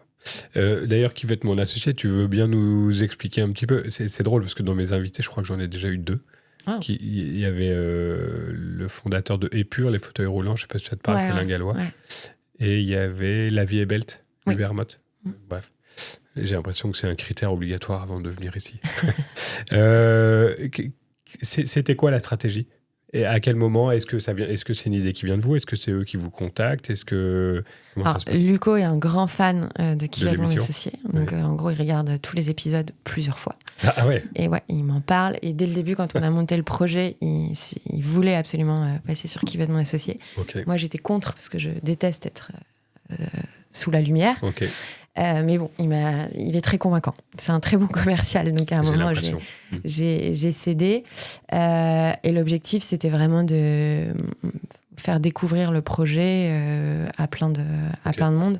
Et l'équipe de Qui va être mon associé a été géniale là-dessus parce que sur les images, on a un bon branding. Ils mettent bien le logo, ils mettent bien les packaging. Ils nous ont diffusé à un horaire assez sympa. Pile avec la coupure pub pendant la mi-temps parce qu'il y avait un match en face, donc ils ont été hyper cool. Ok. Et c'est quoi la volonté quand tu te pointes chez Qui va être mon associé? C'est de la visibilité? C'est parce que vous cherchiez un investisseur ou pas? Oui, bah évidemment, hein, quand tu vas sur Qui va être mon associé, tu cherches des investisseurs. Il y en a qui vont en sachant qu'ils vont pas pouvoir être financés de par le modèle. Si tu veux, on n'avait pas. On savait qu'on faisait pas partie des projets où tu fais un TRI de l'espace. Ça, on le savait. Ok. Donc, il n'y a pas de déception parce qu'ils n'ont pas investi. Personne n'a investi. D'accord. Néanmoins, ce qui est cool, c'est que certains avaient dit on vous filera des coups de main et ils nous les ont filés après. Ouais. Qui? Anthony Bourbon. C'est pas que de la parole. Et c'est pas, on misait pas forcément sur Anthony Bourbon pour nous filer des coups de main derrière, mais ouais, il a tenu parole. C'est bien à entendre parce qu'il est ou adoré ou détesté, hein, souvent. Et il y en a plein qui disent que c'est un mec qui est juste capable de faire du bruit. A priori, non. Il est capable de filer des coups de main. Il nous a pas donné des coups de main décisifs, mais en tout cas, il a tenu sa parole. Ouais, c'est bien. Donc, nous, on y va avant tout pour exposer le projet. Après, à ce moment-là, t'es pas contre. Au-delà d'être des financeurs, c'est aussi des entrepreneurs à succès. Et en fait, la difficulté que tu as quand tu crées ton entreprise, c'est aussi d'avoir les bons advisors, ceux qui ont déjà vécu ce que tu as vécu, ceux qui ont le bon carnet d'adresses. Et ça, on n'est pas contre faire entrer des gens comme ça dans le projet. C'est clair. Il y avait qui dans la saison où vous étiez Il y avait Kelly Massol, Anthony Bourbon, Jean-Marc Aram, l'archevêque Simone Sini. Okay. Et après, on n'avait pas sur le plateau parce qu'il n'était plus dans l'édition, mais on a rencontré Jean-Pierre Nadir après. Ah ouais, ok. Et quand tu dis il nous a filé un coup de main, concrètement, qu'est-ce qu'il fait Anthony Bourbon? C'est des mises en relation? Ouais, des mises en relation. Il a un gros réseau de vente. On a un bon réseau de vente aussi. Okay. Comme je te disais, les distributeurs sont supporters du projet depuis le début. Il nous a aidé sur de la com aussi. Okay. Parce qu'il est quand même très écouté. Ouais, c'est clair. Donc il nous a fait revenir à des lives sur ses chaînes. C'est bien. Ouais. Trop bien. Côté chiffres, au bout de 2 ans, vous en êtes où? On a le droit d'en parler ou pas? Tu me dis ce que tu veux comme chiffre. On est dans 4500 magasins. Okay. Donc c'est super. On est chez Carrefour, Carrefour Market, Franprix, Monoprix, Relais. On est dans les cinémas Pathé-Gaumont. On est dans le Vrac aussi, le Fourgon, la Tournée. On est dans des salles de spectacle. On est à la Bellevilloise. Donc on commence à avoir une distribution qui est chouette. On est chez U, on est chez Inter aussi. On a dépassé donc le million de dons cofinancés et je pense maintenant plus t'es dans des magasins, plus tu vends, plus tu vas vite. Donc je pense que les 2 millions on devrait les atteindre si tout se passe bien en avril. Tu vois, ça va aller beaucoup plus vite maintenant. On est 8 dans l'équipe. Okay. On a 7 associations partenaires. C'est qui vos associations et comment vous les sélectionnez? Qui les sélectionne? Pourquoi l'une plutôt que l'autre? C'est un travail d'équipe. Okay. Au début, on a sélectionné des associations qui étaient hyper crédibles parce qu'on s'est dit tout le monde va penser que c'est un argument marketing et que c'est pas vrai. Donc on est allé chercher des gros assos. Les 3 premières assos à nous suivre, c'est les banques alimentaires, le Secours populaire et le SAMU social, qui n'est pas une association, mais le SAMU social. Ensuite, on est allé plutôt chercher des startups de l'association, Donc, on est avec Don Solidaire, qui est une association qui est spécialisée sur la précarité hygiénique, principalement. Linky, qui est une association qui est sur l'entraide étudiante. D'accord. Et qui fait des collectes et des distributions hyper sympas, avec pas mal de musique, enfin, bonne ambiance aussi, qui casse encore une fois les codes un peu classiques de la solidarité. On a une nouvelle association avec qui on est en discussion là, pour un projet qui va sortir en avril. D'accord. Donc voilà, en gros, comment on les choisit, crédibilité, fit humain, parce que c'est hyper important, et impact, leur capacité à délivrer avec l'argent qu'on est capable de leur ramener. Et ça, c'est vous qui allez sur le terrain pour comprendre concrètement à quoi servent vos dons, est-ce qu'ils vont bien les utiliser, etc. quoi. On a des contrats de partenariat avec eux. Donc, on va définir si on t'apporte, par exemple, 20 centimes, qu'est-ce que tu vas pouvoir, à chaque fois qu'on t'apporte 20 centimes, qu'est-ce que tu vas pouvoir délivrer. On a notre expert comptable qui est accrédité et qui est indépendant, qui va leur fournir nos chiffres de vente et le montant qui est associé. Comme ça, elles ont la preuve que... Full transparence. Et eux, derrière, vont nous donner des rapports, des audits, des factures, des preuves de ce qui a été délivré. C'est aussi pour ça qu'on est allé vers des associations qui sont quand même assez robustes, parce qu'il faut derrière une traçabilité qui permet le modèle. C'est la seule contrepartie que vous leur demandez, c'est de savoir où vont vos euros. Comment ils sont utilisés. C'est la seule contrepartie, mais en vrai, on est plus partenaire que ça. On va faire des maraudes. Enfin, tu vois, on va un peu sur le terrain. Elles nous ouvrent leurs canaux de communication assez régulièrement. L'accès à leurs bénévoles, à leurs mécènes, pour nous aider à faire connaître le projet aussi. C'est bien. Tu connais, j'ai reçu la dernière personne que j'ai reçue ici, qui n'est pas encore diffusée, Cécile Flamand de Tribi. Les cagnottes. Qui est du Nord aussi. Et vous avez déjà parlé. Être mon associé. Tu as vraiment un truc avec qui veut être mon associé. Exact. Vous avez déjà parlé ou pas? Ouais, bien sûr. Tu as une super entraide entre tous les projets qui veulent être mon associé. Et c'est dans ce cadre-là qu'on avait commencé à discuter ensemble. Ok. C'est très intéressant aussi ce qu'elle fait. C'est un modèle à part. J'ai rarement rencontré quelqu'un d'aussi gentil qu'elle. Et elle dit, il n'y a que ça qui m'anime. Son modèle, il est incroyable. Il fait, pour le coup, encore bien plus peur aux investisseurs. Parce que quand eux, ils se disent... ils expliquent qu'ils font vivre la boîte que par les dons. Enfin, non, pas... Si, par les dons, exactement.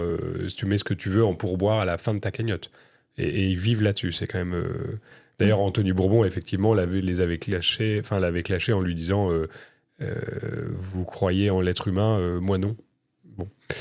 Après, ils sont sur un modèle, évidemment, hyper inspirant et très proche de ce qu'on se fait, mais ils vivent sur ils demandent de la charité. Enfin, c'est le consommateur qui va accepter de faire un don en plus, comme micro-don, l'arrondi en caisse. Nous, ce qu'on essaie de faire, c'est de ne pas demander de l'aide, en fait. Exact. À personne. Exact. Parce que c'est comme ça, on pense que on arrivera à rentrer... vraiment dans le quotidien. Et un point qui est assez intéressant et dont on avait discuté ensemble d'ailleurs avec elle, c'est nous, on n'a pas envie d'être des gentils. Tu vois, et moi, aujourd'hui, on a recruté pas mal de personnes. On a une force de vente aussi qui est opérée par un ami et prestataire, mais on accompagne sur les recrutements. Moi, je veux pas de gentils, en fait.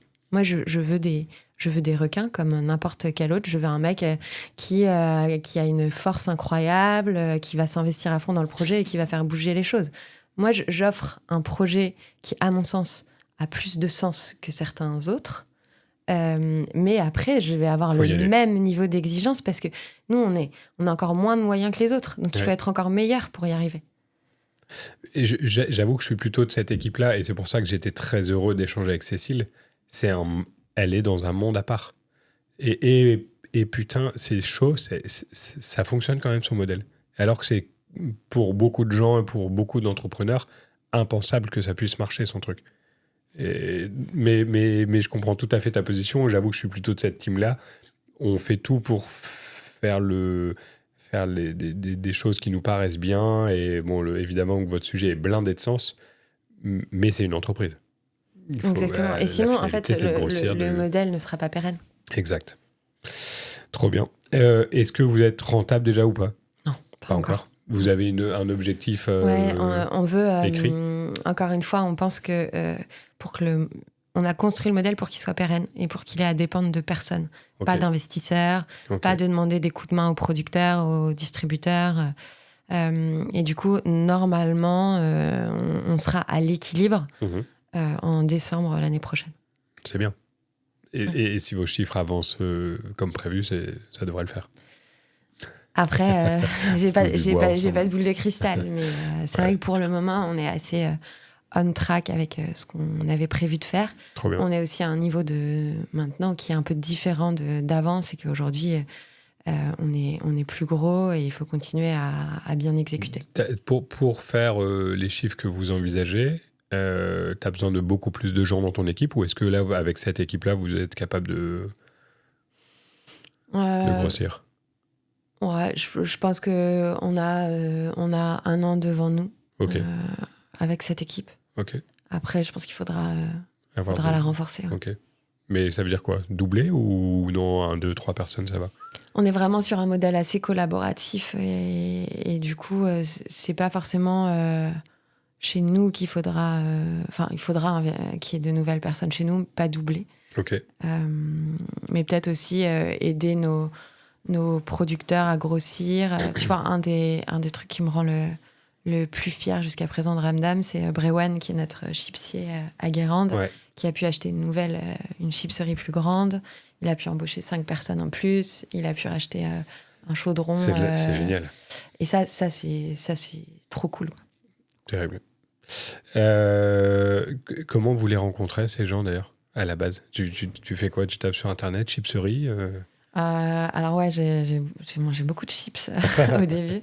Et Brewan, j'étais en vacances à Guérande. Et j'ai goûté ces chips. Je me suis dit, c'est trop bien. Je l'ai appelé. Et je suis allée le voir. C'est bien, les choses sont simples. Hein. Et maintenant, ce qui est trop cool, c'est qu'on commence à avoir des super producteurs qui nous contactent, eux, spontanément, en disant « J'aime bien ce que vous faites. Si moi, mes produits vous intéressent, discutons. » C'est bien. C'est que vous commencez à être vraiment visible. C'est quoi les... Du coup, ta gamme, si on a parlé des 3 premiers produits, puis les serviettes hygiéniques, elle est plus large que ça? On a des plats cuisinés aussi, qui vont financer la précarité étudiante avec Linky, dont je te parlais, qui sont fabriqués à Carpentras. Donc voilà, on a 4 chips, donc des chips nature, des aromatisés. On a des biscuits apéritifs, des cookies, des serviettes périodiques et des plats cuisinés. Et on a 4 petits nouveaux qui arrivent en avril. On n'en parle pas tout de suite. On n'en parle pas. C'est pour que tu me réinvites. Pas de problème. J'inviterai Luco peut-être. Quels sont c'est quoi les retours des consommateurs aujourd'hui? Est-ce qu'il y a des produits phares? Est-ce que les produits se vendent en termes de volume par rapport à leur ordre d'entrée sur le marché? Est-ce que c'est les chips que vous vendez le plus, ou est-ce que... Ouais, on a été assez surpris au début parce qu'on fait de bonnes chips, mais ça reste des chips. On pensait qu'on allait faire... on pensait que notre produit numéro 1 serait nos sablés apéritifs, qui sont vraiment délicieux,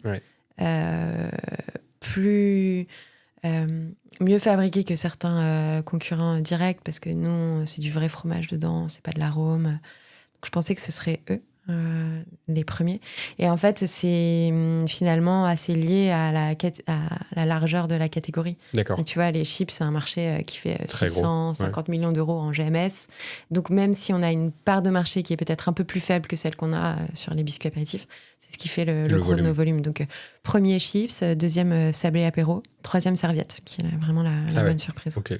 Et vous, là, tu me parles de chiffres de vente. Est-ce que tu as déjà sondé un peu tes clients pour savoir ce qui fait qu'ils achètent aussi, tu vois? Est-ce que c'est vraiment le goût du chips? Est-ce que c'est le marketing? Est-ce que c'est...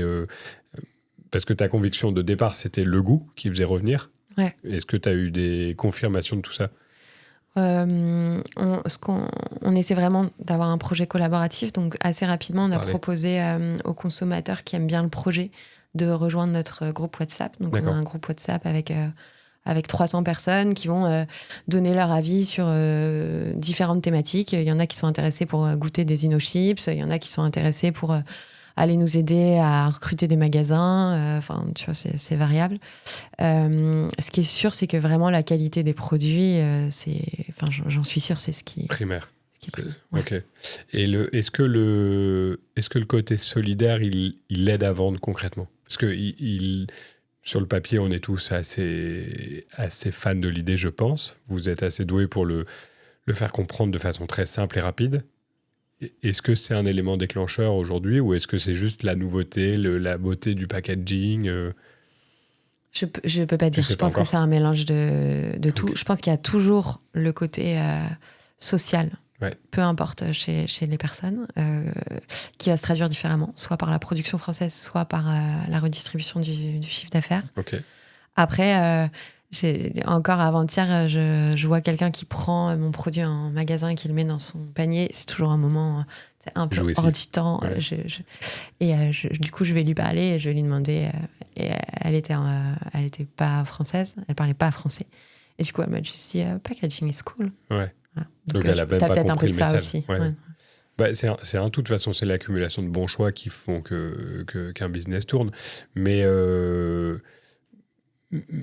me dis, c'est quand même le petit plus qui t'aide à faire parler. Je me dis, j'ouvre un paquet de chips pendant la soirée.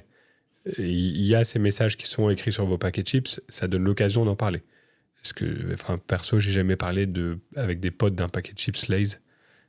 Alors potentiellement, les Tyrells dont tu parlais tout à l'heure, ils arrivent avec des goûts, je sais pas, des finesses. Moi, je suis un peu fan de cette marque.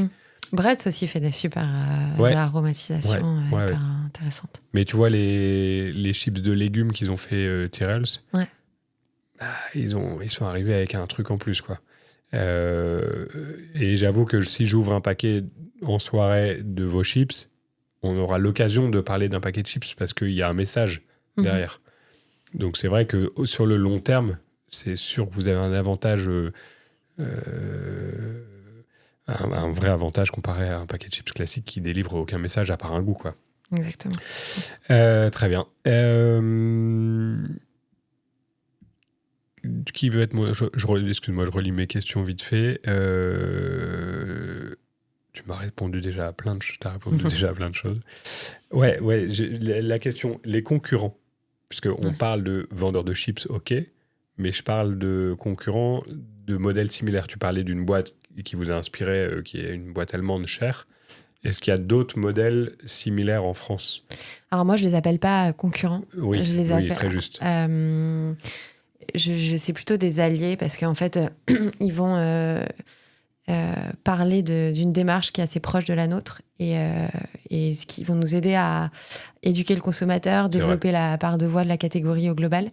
Et d'ailleurs, pour la preuve en est qu'on a organisé, on a créé avec Luco un mouvement, donc la quinzaine solidaire, où on va mettre en avant des produits solidaires, donc avec Carrefour, qui est l'enseigne qui nous a accompagnés sur cette idée. Pendant les 2 premières semaines de novembre, il y a 1000 magasins qui ont fait des théâtralisations sur la quinzaine solidaire. D'accord. Et du coup, on a fait des copains nous ont rejoints sur le projet. C'est qui le patron? Donc, on en a déjà parlé. Café Joyeux, qui est une entreprise donc, qui travaille à plus d'inclusion des personnes en situation de handicap, à leur fournir des boulots pour qu'elles aient des vies normales. Marque de café et café physique.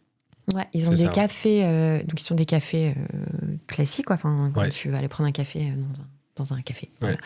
Et ce qu'ils font, c'est qu'ils ont aussi une gamme de café qui est présente en grande distribution. Et si tu l'achètes, le bénéfice qui est généré par ton achat va financer la création d'un café supplémentaire qui va employer ces personnes. Ouais. On a Fier un peu dans la même idée qui va proposer des gammes de produits qui sont fabriqués dans des ESAT, donc c'est des centres d'insertion au travail. On a par exemple Transition qui va accompagner les agriculteurs qui font la démarche de passer en bio. Tu as 3 ans pour être accrédité en bio. Donc pendant 3 ans, tu as les coûts, mais tu n'as pas les revenus qui sont associés. Donc eux, ils référencent des produits qui les accompagnent. Donc tu commences à avoir plein de belles marques qui ont envie d'agir sur l'impact social. Et ça, vous arrivez à vous filer des tips, des coups de main, des trucs Est-ce qu'il y a de l'échange d'humain à humain sur ces différents projets? Ah bah ouais, carrément. Est-ce qu'il y a des ponts à faire entre marques? Je pense qu'aujourd'hui, la vraie difficulté qu'on a, c'est de faire comprendre ce qu'on fait.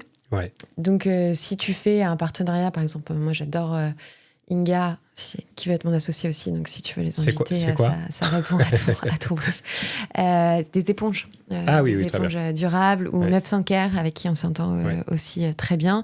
On pourrait faire des ponts, mais je pense que nos enjeux pour le moment, c'est vraiment d'éduquer sur chacune de nos catégories. Donc, on se file des coups de main. Par exemple, j'ai trouvé un fabricant de PLV qui est canon, qui produit en France, qui est d'un bon rapport qualité-prix, avec des meubles hyper solides. Vous devriez les appeler. Puis là, on va peut-être faire une commande groupée pour essayer de faire baisser le coût d'achat unitaire. Donc, c'est plutôt des coups de main comme ça qu'on se file. Ok. Parce que je me dis, il y a quand même un... Moi, je suis client 900 Care. Enfin, c'est surtout ma nana qui a fait rentrer ça dans la maison et maintenant, je cautionne à fond. Et Thomas est hyper créatif aussi. Ouais, je crois. Fondateur. Moi, je connaissais... Il y a une des fondatrices de Teddy Bear qui était une de nos clientes qui faisait partie du board. Aude. Exactement. Qui faisait partie du board. Donc, c'est elle qui m'en avait parlé. Et quelques jours après, je vois qu'il y en a qui arrivent chez moi. C'est ma nana qui avait commandé. Et j'avoue que je suis très client du concept. Je me dis, putain, j'ai la même bouteille de shampoing depuis 1 an dans ma salle de bain. Je vois plus toutes ces bouteilles que je balançais au fur et à mesure. J'apprécie beaucoup l'idée. Et je me dis, ma nana qui suit 900 Care et qui vous suit peut-être pas vous, j'en sais rien. Demain, on imagine une espèce de cross-communication où tu as un projet qui a du sens, parce que tu suis plus qu'une marque, tu suis le sens, tu suis les humains qui ont fait ça. C'est quand même une grosse caution si cette marque-là te parle d'une marque qui a aussi du sens. Bref, je crois qu'il y a des choses. On a fait des communications croisées régulièrement, tu vois. Ça a du sens parce que tu te dis, c'est des personnes en qui j'ai confiance ou des modèles en qui j'ai confiance. Si c'est les premiers communicants d'autres modèles vertueux, je crois que ça l'est tout autant. C'est quoi la suite pour toi, pour vous? La suite pour nous. Ouais. Est-ce qu'on va où avec ça le modèle, il est trop bien, mais est-ce que ça a vocation de faire x10, x100? Est-ce que ça a vocation d'aller ailleurs? Enfin, je veux dire, est-ce qu'on sort des frontières? Ça ajoute beaucoup de complexité avec les associations, avec tout ça. J'ai pas mal de questions, je vais te les balancer, on verra si tu arrives à... je les prends au vol. Ouais, voilà. Il y a aussi le Made in France. Tu vois, t'en parles. Moi, je l'ai vécu aussi avec mon numéro de maison et ma femme.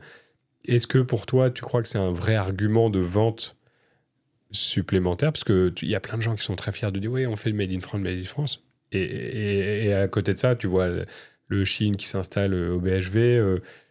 Et t'as vraiment t'as deux mondes dans un monde. Donc, est-ce que c'est un argument de vente aujourd'hui que de se dire tous nos produits sont fabriqués en France, mais est-ce que tu pourrais pas produire en Belgique, au Portugal? Est-ce que ça aurait... Nous, on a... C'est quoi ton avis? Même si on est des écologistes convaincus avec Luco, c'est pas le projet de Ramdam Social. Le projet de Ramdam Social, c'est de lutter contre la précarité. Ok. Donc ça, c'est vraiment notre motivation première. Et en ce sens, ça fait pas de sens de produire ailleurs qu'en France parce qu'on doit fournir de l'emploi. En revanche, te dire que tu as un modèle qui pourrait être duplicable en Angleterre, en Espagne, où là, on retrouverait des associations, des producteurs, et on recrée un modèle similaire, c'est tout à fait possible. Surtout que dans les pays anglo-saxons, tu as une culture du charity business qui est plus forte qu'en France. D'accord. Et tu as une précarité, tu as moins d'accompagnement de la part de l'État. Donc, ça pourrait être une option. Je pense que quand on arrive là, on commence à avoir des premières preuves de succès. C'est des réflexions que tu n'as jamais eues avant, qui est en mode j'ai des ressources limitées, j'ai un projet qui a l'air de marcher, sur quoi je vais, quelle est la prochaine étape. Nous, c'est relativement simple parce que plus on vend, plus on aide. Donc, le but, c'est de continuer à vendre. La question, c'est est-ce que c'est avec plus de produits? Est-ce que c'est avec plus de magasins? Est-ce que c'est avec l'étranger? Nous, on a vraiment cette ambition de montrer que le modèle est possible et de l'étendre au niveau européen. Après, quel horizon? Je pense que si tu invites Luco, il te répondra l'année prochaine. Et si moi, je te réponds, je te dirai peut-être dans 5 ans. Ok. Et la réalité, elle se situe entre deux, tu crois? Ouais, je pense souvent, en général. C'est Tu ça. sais, maintenant, on est un peu comme un vieux couple. On n'est pas du tout ensemble, mais un vieux couple d'entrepreneurs où maintenant, je sais que quand on donne des pronostics, Ouais. son 80% de chances de se réaliser, ça équivaut à mon 40%. Donc maintenant, quand il me dit 80%, mon mode de fonctionnement fait « Ah ouais, donc ça veut dire 40 » et lui, à l'inverse. Ok. Eh ben écoute, trop bien. Et je réfléchis parce que je me dis toujours, est-ce que j'ai pas oublié une petite question? Si, le côté, ouais, il y a quand même ça, le côté retail. Ouais. Vous êtes dans différentes tailles de revendeurs. Il y a des modèles qui changent. Enfin, moi, je le vois bien. On travaille avec la grande distribution depuis 13, 14, 13 ans, enfin, depuis la création de l'agence. On voit tous ces modèles évoluer, on voit toutes les annonces, etc. Est-ce que vous avez un intérêt à être dans certains réseaux plutôt que d'autres? Est-ce que ça vous fait peur, la façon dont la grande distribution change aujourd'hui, ou vous vous laissez porter? On va être partout, non? On va être partout parce qu'en fait, plus tu es dans des points de vente, plus tu donnes aux personnes l'accès à créer de l'impact social. Donc, on est partout. Je pense que les distributeurs acceptent ça. Ouais. Tu sais, parfois, tu as certains distributeurs qui te disent bah, moi, je te référence que si tu me donnes une exclusivité. Nous, on n'a pas trop ça parce qu'ils savent que plus on sera vendu, plus on pourra aider. Ça n'aurait pas de sens s'ils imposaient une... Exactement. Okay. Exactement. Donc, non, là, tu vois, on commence à faire un peu plus ce qu'on appelle le hors domicile. Donc, les salles de spectacle, les cinés. En point de vente? En point de vente. Ah ouais. Intéressant, ça. On se développe sur tous les canaux possibles. Ok. Et les idées, elles viennent d'où? Les idées, pourquoi? Sur les canaux? Ouais. Parce que j'avoue, j'aurais mis du temps avant de penser à aller m'implanter dans toutes les salles de concert, tous les zéniths, tous les... Alors, vous faites des workshops ensemble et vous Non, dites, si tu prends cette idée-là, moi j'ai vraiment, tu sais ce que je te disais au début, cette volonté de dépoussiérer le côté solidaire. Du coup, tu prends les endroits qui sont un peu à la mode ou alors les endroits dans lesquels les gens passent du bon temps. Okay. T'arrives assez vite dans les stades, les salles de spectacle. Il y a aussi je trouve pas mal de mouvements assez inspirants. Alors moi, j'aime pas du tout le foot et je connais rien au foot, mais tu vois, le travail du Paris FC ou qui fait une billetterie pour les personnes qui sont en situation précaire, qui va être différente de ceux qui peuvent... différente, c'est-à-dire? J'ai pas le concept. Ils ont des accès à des tarifs préférentiels, voire des places gratuites pour accompagner des personnes en situation de précarité. Ils vont aussi faire des partenariats, par exemple, avec France Travail pour qu'il y ait des recruteurs qui viennent dans des endroits différents, par exemple un stade de foot, pour casser un peu les codes et faire en sorte que les gens regagnent de l'espoir. Tu vois, t'as plein de trucs inspirants comme ça, ou quand tu vois des initiatives comme ça, tu dis mais en fait ils ont le même objectif que moi, donc on va les contacter et on va vendre nos chips là-bas. Donc c'est pas encore fait, et s'ils nous écoutent, faut pas hésiter à accélérer sur ce sujet. Mais parce que comment ça marche? C'est des réseaux ou non, c'est des indépendants? Ça va dépendre. Eux, c'est eux qui gèrent pour le coup, mais parfois tu as des salles de spectacle ou tu as des conciergeries indépendantes. Parce que vous, j'imagine que c'est quand même très confortable d'arriver chez Carrefour et du jour au lendemain, ils disent 45 magasins ou 300, j'en sais rien. On a eu de la chance là-dessus, c'est pas toujours comme ça. Mais j'imagine que c'est d'abord ça que vous visez, parce que c'est là que tu fais du volume. Parce qu'après, si tu dois te taper les 200 salles de concert une à une dans l'année, c'est une autre discipline, quoi. On a eu la chance d'avoir leur écoute assez rapidement et de grossir assez rapidement. C'est pas le cas. Souvent, c'est l'inverse, en fait. Tu commences par des petits points de vente, et quand tu as fait tes preuves dans des petits points de vente, tu vas avoir la grande distribution. Ouais. Et c'est quoi la secret sauce qui a fait que... C'est le message, c'est le fond. C'est le message et c'est la qualité du produit au bon prix. Et tu vois, moi avant j'étais dans la viande végétale, c'est plus compliqué de leur expliquer qu'il y a une tendance à la réduction de la viande et qu'on fait des alternatives végétales qui sont aussi qualitatives et que petit à petit les gens vont suivre. Eux, ils prennent un risque quand ils te suivent ou pas. Oui. Nous, ils ont pris un risque parce qu'on aurait pu se planter, pas livrer, avoir des problèmes de qualité et tout. Ouais. Mais on a levé la difficulté de la catégorie avec des biscuits apéro. Et tu les fais goûter quand tu vas voir ces gens-là ? Ouais. Donc ils jugent quand même en perso. Ah oui. Bah, ils te croient pas sur parole parce qu'il y a des embobineurs aussi. Ils sont habitués. Ouais. Écoute, c'est super. Merci beaucoup. Je crois que j'ai fait un peu le tour des questions. J'ai encore quelques petites parties dans le podcast. La partie anecdote perso qui arrive. J'ai du coup passé des petits coups de fil à des gens qui te connaissent et voilà. Et je vais te balancer des trucs et puis on verra si tu as des choses à me dire. On m'a parlé de ta technique du grand 8 en rendez-vous. Je sais pas du tout ce que c'est. Je sais pas si on a le droit d'en parler, mais on m'a dit pose-lui la question. Donc c'est François Régis Nalbert qui est aujourd'hui le DG de Plantid, mais on s'est connus chez Innocent. Et on avait une vraie problématique catégoriale avec Auchan à l'époque, qui avait fait des choix stratégiques auxquels on n'adhérait pas du tout, mais vraiment pas du tout. Et du coup, ça faisait plusieurs mois qu'on discutait avec eux, sachant que c'était des choix qui impactaient Innocent, mais pas que Innocent, qui impactaient vraiment la catégorie des jus de fruits frais au global. Et on ne savait plus quoi faire. Et c'est quoi leur choix ? Enfin, je veux dire, ça a été quoi le... C'était... en fait, tu sais, les rayons sont rangés d'une certaine façon. En général, c'est le siège qui décide et les magasins qui suivent les recommandations. Et eux donc ça s'appelle une démarche catégorielle.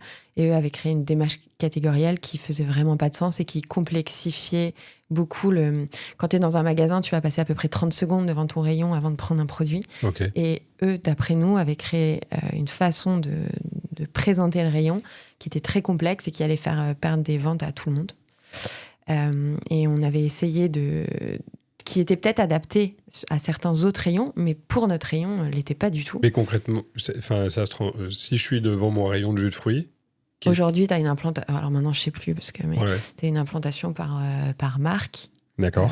Et eux voulaient tenter quelque chose un peu différent. Où on mélange tout. On mélange tout, on mettait certains produits à hauteur des yeux qui, pour nous, n'étaient pas les produits qui permettaient de recruter à la catégorie. Je ne vais pas aller dans le détail. Et c'était une démarche qui était générale à Auchan pour tous les rayons. Et qui devait faire du sens dans certains rayons. Hein. Ils étaient pas... Mais nous, on était convaincus que non. Puis leur métier, c'est de tester aussi.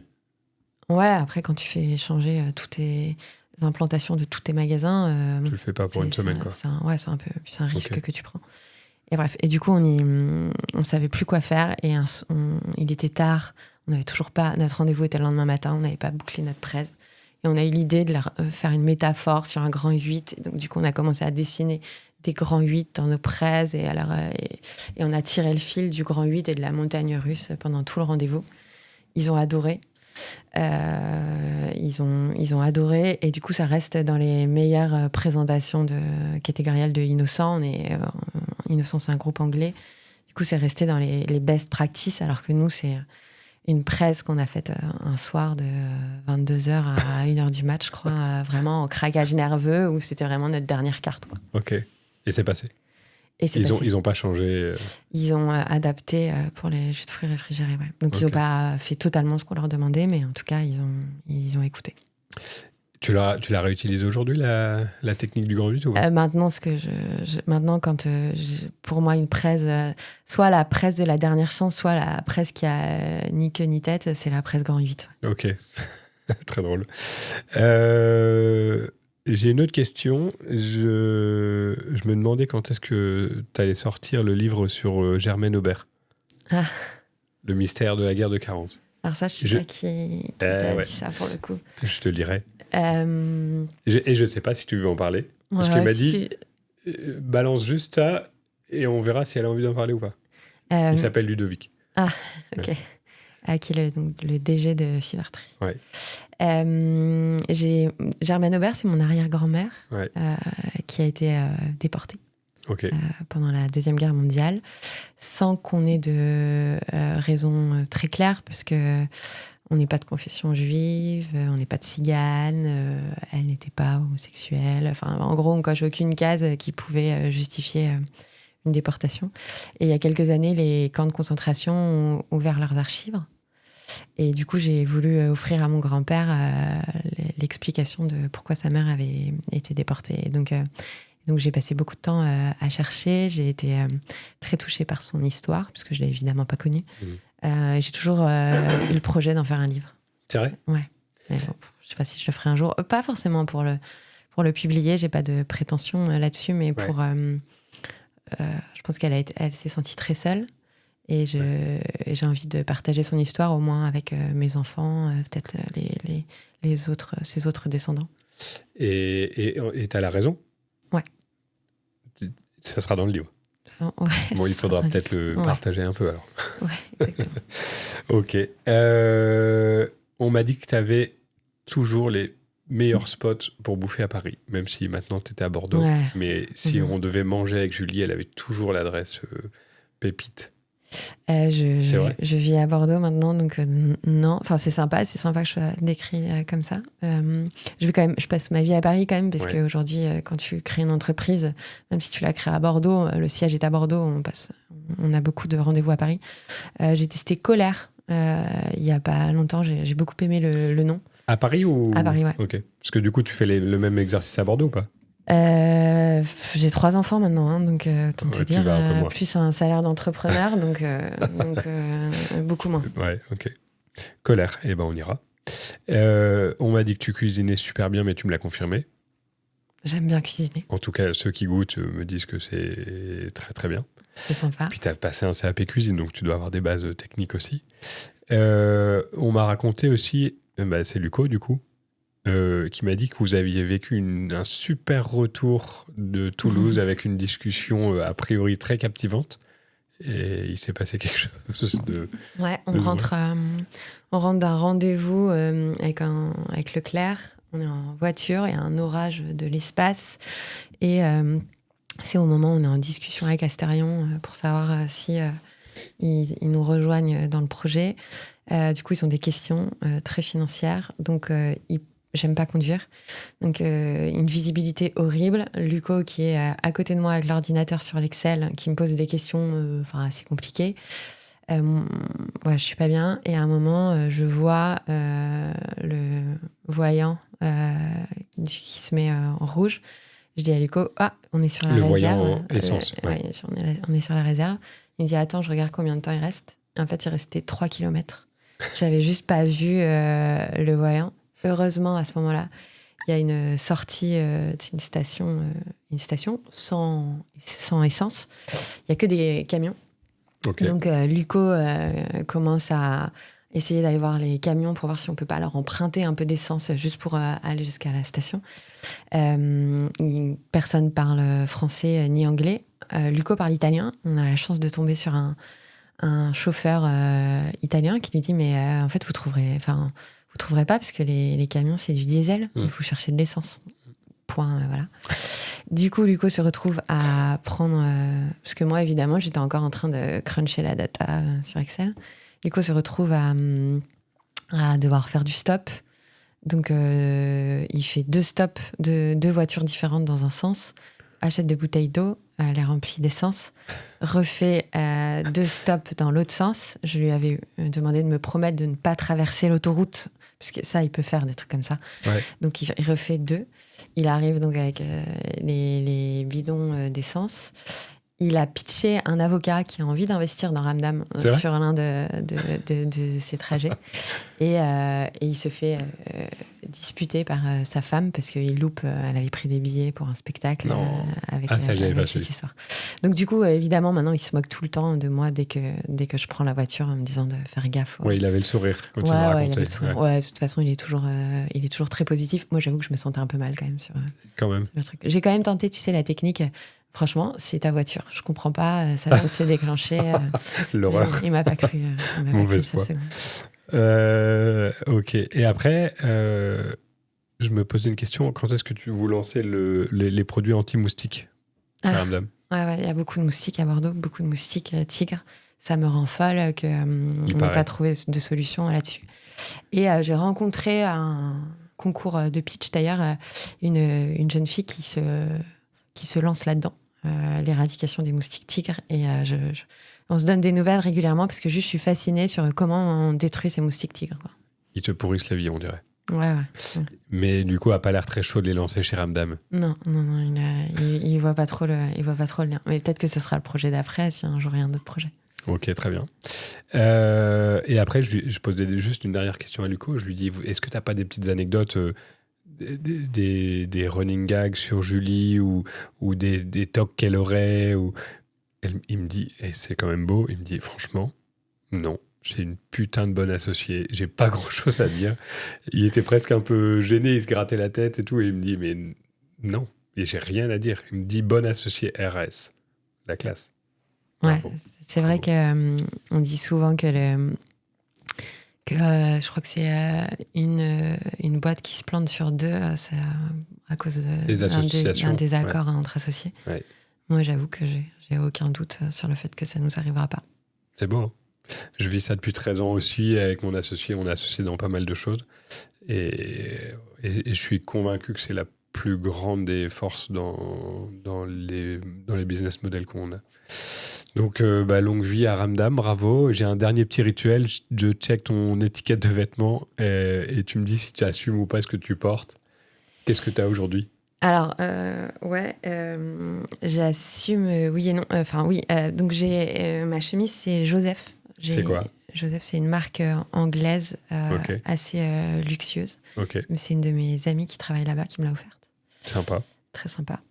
Et ma jupe, c'est Make My Lemonade. Ah, très bien. Et j'aime beaucoup. J'aime beaucoup Lisa Gachet. C'est beau.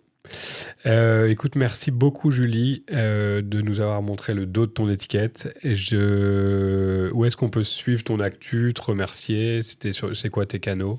LinkedIn. Sous mon nom ou sous Ramdam ou sous celui de Luco. Ok. Et Insta sur Ramdam Social. Très bien. Merci beaucoup. Est-ce que tu as un mot de la fin ? Non, te remercier. Avec plaisir. Je l'ai dit, te remercier pour ce podcast, mais te remercier pour tous les échanges qu'on a eus en amont de la campagne, parce que d'ailleurs, le fait que Ramdam ne s'appelle pas Ramdam, mais Ramdam Social, c'est toi. Oui. Et toutes les bases d'aujourd'hui, notre communication, c'est toi. Donc, c'est très gentil. C'est très gentil. Ça fait beaucoup de bien à entendre.